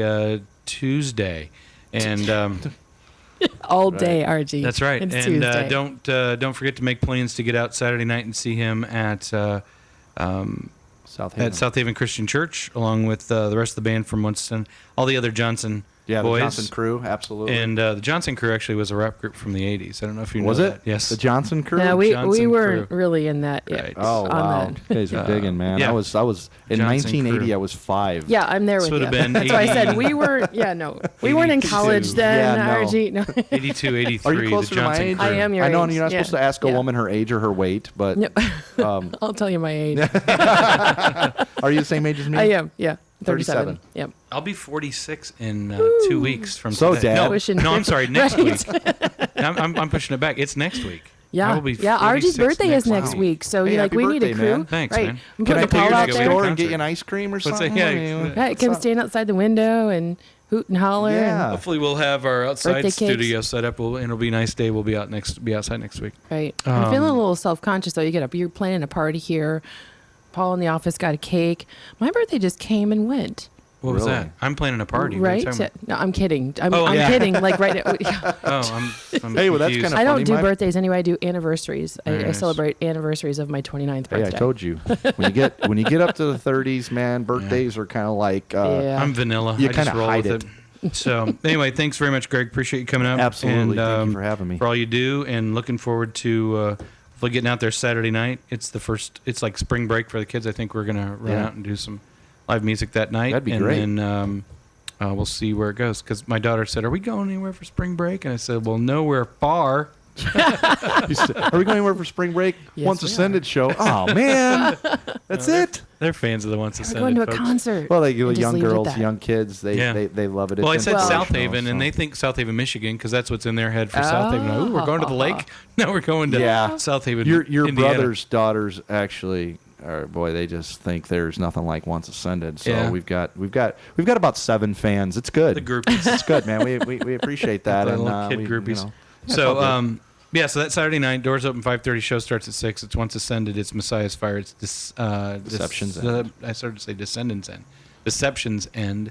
And then still put on your calendar out there May 5th for the Tacos. Taco Battle of the Bands. Yeah. Battle of the Taco Bands. Cinco de Mayo. No, that's what It'll be- happens to it'll our be station a, as you go down You know what would be 130. interesting? Have a Battle of the Bands and a taco eating contest between the bands. Yeah. So it'd be like, Ooh. maybe you get like extra point towards your total Yeah. if you eat the most tacos. Hey, per that's a band. good idea because at $5 a plate, that'd be awesome. There you go. There you go. Because we're raising money for the band fest. Absolutely. There is another show that very possibly might be coming your way too, if anybody's interested in Fireflight. So we're working on that. I should have some confirmation back this afternoon, so maybe I have to come back and talk to you about that. Yeah, I just But, saw where I they're got a little playing excited Lafayette there. at the end of April.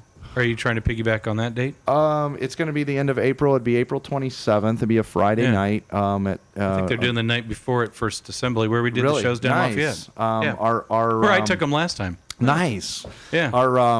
Our bill would look like Fireflight, Ashes Remain, Seventh Time Down. If you guys have not heard Seventh Time Down, oh my God, it's my favorite album. They rock. Really? It's a rock show. So, we're looking at possibly doing that at Suncrest Christian Church in St. John. Oh, they've been there before. And I would They hosted that Fireflight a few years back, right? We did December radio there as well, but I would Oh, wait, say... Suncrest. I'm sorry. Wait, I was thinking of the Roseland Church. You're talking about CCRC, Community Christian. Where's Suncrest? Suncrest is in St. John. Oh, that's right. Off the Yeah, beaten that's path a right. The little bit ladies there, did and, December radio and Seven Glory down there. A few years And back. I'm just speaking in faith here. I don't foresee any issues with that. I'm saying Tiny. that, Tiny. There's a guy about 7 foot tall. If you guys didn't Yeah, see you that, just hit the who mark. just waved at us, and he called him Oh, yeah, Tiny. he would have been. He Right. can call him that. I'm not going to No, call he him is. that. That is actually his name. But yeah, so I would say I don't foresee any issues with that. But it's not confirmed, but it's confirmed. So April Sweet. 27th, Fireflight, Ashes Remain, Seventh Time Down at Suncrest Christian Is Church. that a Count Me In deal, or is It that is. a Greg Johnson deal? It is a Count Me In deal. Okay, cool. CountMeInConcerts.com. Shameless plug. No problem. So yeah, we'll have all the information up as soon as it gets confirmed, which will probably be sometime this afternoon. You like Well, Fireflight then? I do. Yeah. Yeah. I'm cleaning the house last night. What? Another Here we go. Dawn, and I mean another Greg and I story. Uh-oh. All right. We end up driving to Fort Wayne for My wife said, "Watch your P's and Q's." why were we? It was like one of the big tours. We went Winter to Jam. Winter We went to Winter Jam. yeah, and we were looking at booking some We were, artists. right. We were supposed to be trying to book Fireflight for a show. Right. And so on the way over there, somehow our tickets got lost in the mail. And I'm driving over there in faith that they're going to take care of it. And Right. then I'm talking to Andy from Elite and from the booking agency. And as we're driving over, he says, "Yeah, we've got it. We've got front passes door. for you. Just tell them at the front door." And it still sounds a little Little shady. shallow. It to was me. a long ride Fort too. Wayne's so a we were pretty kinda good nervous. drive. Yeah, because right. we went via a different direction to stop totally. by someplace, and then we get there and we can't find it. We go to the wrong place. Yeah. And we go because the GPS is telling me the entirely Go wrong figure. place. We're downtown, and then we finally find it. We get parked. We walk in, and they're like, "Oh yeah, here's your passes," and they just let us backstage. Sweet. I mean, like we hung All out access badges. all access. Nice. We were everywhere. And the- I looked at RG. I said, "How far do you think this will take us?" We I don't know. just- He goes, "Let's test we it out." just took it. We just went backstage. We were standing on the side stage during Yeah. most of the shows. Nice. Greg's like, if I come away from this night with a picture of Me and Mac Powell. Mac Powell, I've conquered it'll be this, made. And like yeah. within 5 minutes, it's like, dude, there he, He comes is. walking off the stage. I went, it's Mac Powell. Hey, buddy. So yeah, and so we saw like other guys of the band. We talked to Mike from 10th Avenue North. We run into Dawn in the hallway, Right. and we're On like, Fireflight, "Hey, we're yeah. supposed to meet with you." And she goes, "Oh, you're the guys that they told me about." I'm like, "Is Oh, that no. a good thing?" Yeah. And so, like, of the people, we talked to everybody else except them because somehow they said, "Well, meet us back here after our show." At our bus or something. Yeah, we were supposed to meet them at their, and she said her bus. We were meeting her back by the. We ended up eating food. Yeah. I mean, like, we were like in the green room. We were you know, eating like their the- food. We were. I mean, to this day, we're probably banished from Oh, Winter yeah, Jam because exactly. they're like, "Hey, those two guys, like the Blues did- Brothers, that were back here eating our food. They were harassing our guests." I mean, I was Yeah. because I'm like a picture freak, and if anybody Oh, I know. knows, like, Dude, I'm go to right my there with you. Facebook page. I'm like total Facebook freak. I love Facebook. It's like a great forum, not It's a only good just tool. to share the word, but I just love pictures. So like anytime I'm with anybody, I gotta have a picture, and he knows. Oh, yeah. So like so I got a picture with Mike and with Mac and with somebody else from that band. Ty, And- I got a picture with Ty. I got a picture with Dawn. With I got a Dawn. picture- I got my picture with David Frey. And that was who's the Oh, I lead got a singer picture from with Sidewalk Dave from Prophets. Sidewalk So Prophets. That was, Okay, that was I all want to wanted. go to the next to the next That was such a event with fluke. you Okay. guys. That was such a crazy fluke. It was. though. It was a great But time. it was and, awesome. We had a great You know, time. I would highly suggest not to use the year before's badge at the next year because I totally got beat up by security this year. No, I'm just kidding. That's what, mine's still in the window of my car. Yeah, mine too. But it was a great time. I mean, had a RG great and I used to run some. We used to do some pretty fun It's nuts. stuff. I mean, we were all over the place. We went venue scouting. We've been to concerts and, Yeah. and hung out with artists and done all that stuff. And it's just it I was just thinking the other day, I I haven't had that. What was the heck? The crazy sandwich you used to eat at that little hole in the wall place down in Lafayette. Oh, across from Lafayette. dude. There's a sandwich down there. And what was that You sandwich? ate the buffalo Oh, it's a chicken sandwich. buffalo chicken sandwich. There's like this little hole in the wall in downtown Lafayette, and I forgive me, I don't know the name of the place. can't but think of it either. It's right across from Lafayette from- Theater. Yeah, It's not across that from the place you theater. sent me, right? No, That- it's a different place. It's like there's Triple the X. theater, and then it's like right across the street. Yeah, can't think of the Oh name of my it. gosh, it's like some kind of little pub type Yeah. deal or something. Yeah, because we were way out of place. We were not amongst the accepted regulars there. Because Yeah. every time we walked in there, like, who are you people? Yeah, and Because you and- had Mr. Express over there. But but it didn't matter. You know, it was like, dude, the buffalo chicken sandwich. It was like, man, Yeah, oh it was gosh, awesome. I'd almost drive down there. Now I'm Greg and gonna I have had to some drive great to great Lafayette. times. Making me hungry. All right. So anyway, Tacos, Saturday night, buffalo chicken we'll look forward to sandwiches. hearing more about the Fireflight show later Yeah, in April. absolutely. So Saturday night at South Haven Christian, and then May 5th at Yeah, I know that's a lot to digest. Yeah, we'll you guys make can- sure we keep them all on our calendar, and we'll keep talking about them. Yeah, I was gonna say if you want to throw a link or two up, and then you know, obviously, like I said before, you can go to Facebook, either Yeah. my Facebook at Greg Johnson. I know there's only one Greg Johnson out there, so it shouldn't be hard to find. Or Once Ascended page, or you go to the Battle of the Bands actually has its own page, and the Community Band Fest. I would just say go to Community Band Fest, and you can link to all of them, or mine, and I'm always putting information up. So Awesome. Sounds Thank you, good. sir. Appreciate Absolutely. it. You're Have a welcome. great day, Thank you. and we should wrap up in a brief word of prayer. Absolutely. 10:15. Wait. We've set a new record. Okay. For time. 17 minutes, RG. You have What's that? 17 minutes to pray. I've got actually. Tiny, hey man, what's going on? Hey, I got your roundup, brother. Isn't that cool? Like when Round- the is guys that like what drive that by is? and you're like talking Yeah, to that's him, him. he He's can doing totally some hear work. you. Hey, Tiny. Yeah, exactly. RG was the one who called you Tiny. It wasn't me. It's like our my giant name's Mr. Greg. Microphone. I love you, brother. It wasn't me. Hey, good looking. We'll be back to pick you up later. Yeah. That's the old Mr. Microphone commercial, which you don't have any reference to. Absolutely. I told you before, it's like the wireless microphone thing that used to be able to talk Oh, along that with yeah. the They radio. said it's thing. like plug and play. And that's with what the TV commercial thing? said. They were like, they were driving in a convertible, and they drive by these girls on the sidewalk, and they say, "Hey, good looking. We'll be back to pick you up." Was that later." Mr. Microphone? Mr. Microphone. See, Dude, I love How did Mr. I miss Microphone. that? The only problem is like you had to be really close to your radio for it to Yeah, exactly. work. The transmitter was like, It was like a 88.3, and then you had to tune it in, and Right. then you like, shh, you know, yeah, and then exactly. it's very cool. Yeah. Mr. Microphone. It's I'll have like to look on eBay and see if we pre-karaoke? can find one. I'll bring But it one in. wasn't so much pre-karaoke. It was it was like early transmitting your voice through the radio. It was like wireless connectivity through your radio. It was That's a whole actually nother pretty good thing. technology for the time, Yeah. I think. Oh yeah. It was earth-breaking. I wonder if the iPhone Earthbreaking. comes with a Mr. Groundbreaking. Microphone app. Huh. I wonder. Yeah, I could do that now. Mr. Microphone? you gonna Bluetooth. You could Google that? Bluetooth it. Yeah, totally. So we wrap up in prayer, and Absolutely. we'll head out. We always give our guests the first opportunity to pray, or where they'd like to fit in. Yeah, we absolutely. Just do a popcorn prayer. I'd love to jump off with some prayer. All right. So, Lord, I just thank you for today. I thank you for the opportunity to be here, to glorify you and what you've done in my life. And I just pray that this word falls on, the listener, their heart, to know that he can and will do the very same things in their life. And there is joy, there is peace, and there is love there. And Lord, I'm just praying that through this time that we spent together, fellowshipping with one another, that someone's life was touched and changed forever. And I just thank you for the anointing. I thank you for your spirit.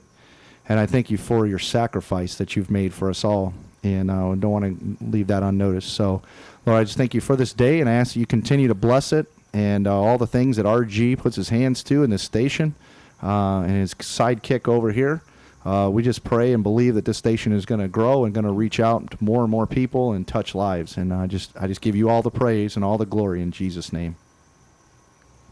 Father God, I thank you for this day. Thank you for the beautiful sun that you have given us, both the one that's shining here now down upon Valparaiso. I don't know about anywhere else, but I'm grateful for the weather that we have, and then for your son Jesus and the multitude of ways that he shines his light into our lives. And I just I thank you for Greg. I thank you for the story that you have unfolded in his life.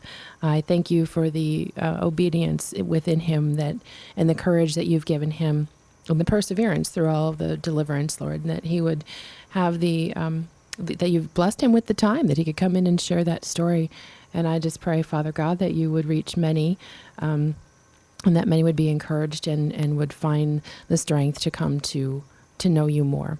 I thank you for the station, for the Rices, for the opportunity that we have here to come in every morning and talk about you and the wonderful things that you've done in our lives and in the lives of many. I thank you for Testimony Tuesday, and I just pray that you would continue to bless the things that we're trying to do here. I pray for this day and ask that you would continue to use us, make us usable, and that you would order this day for us that we may bring glory unto you. Thank you, Jesus. Heavenly Father, thank you.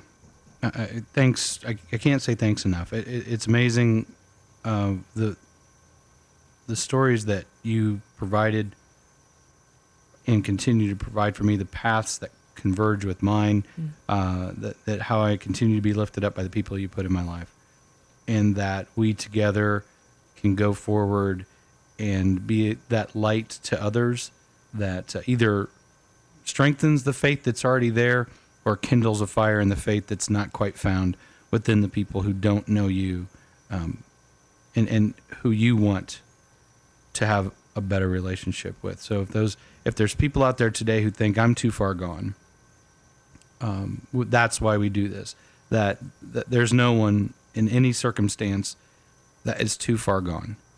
You, as our friend Daniel says, you can reach further than we can fall. There's nothing we can do to separate ourselves from you except just keep turning away from you. And even then, you're right there with us, waiting for us to turn back to you.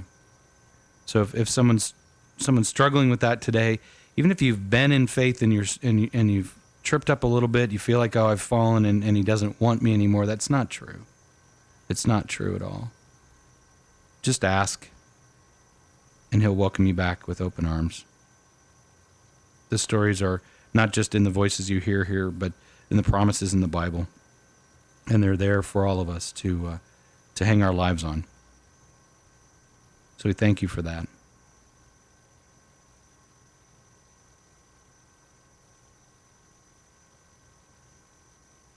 And we pray all this in Jesus' name. Amen. All right.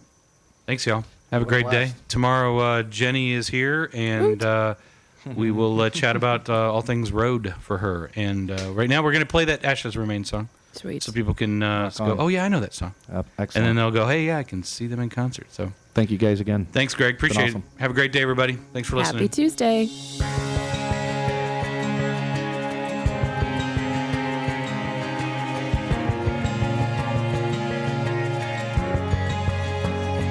You are oxygen on a late night drive to clear my head when hope has passed me by.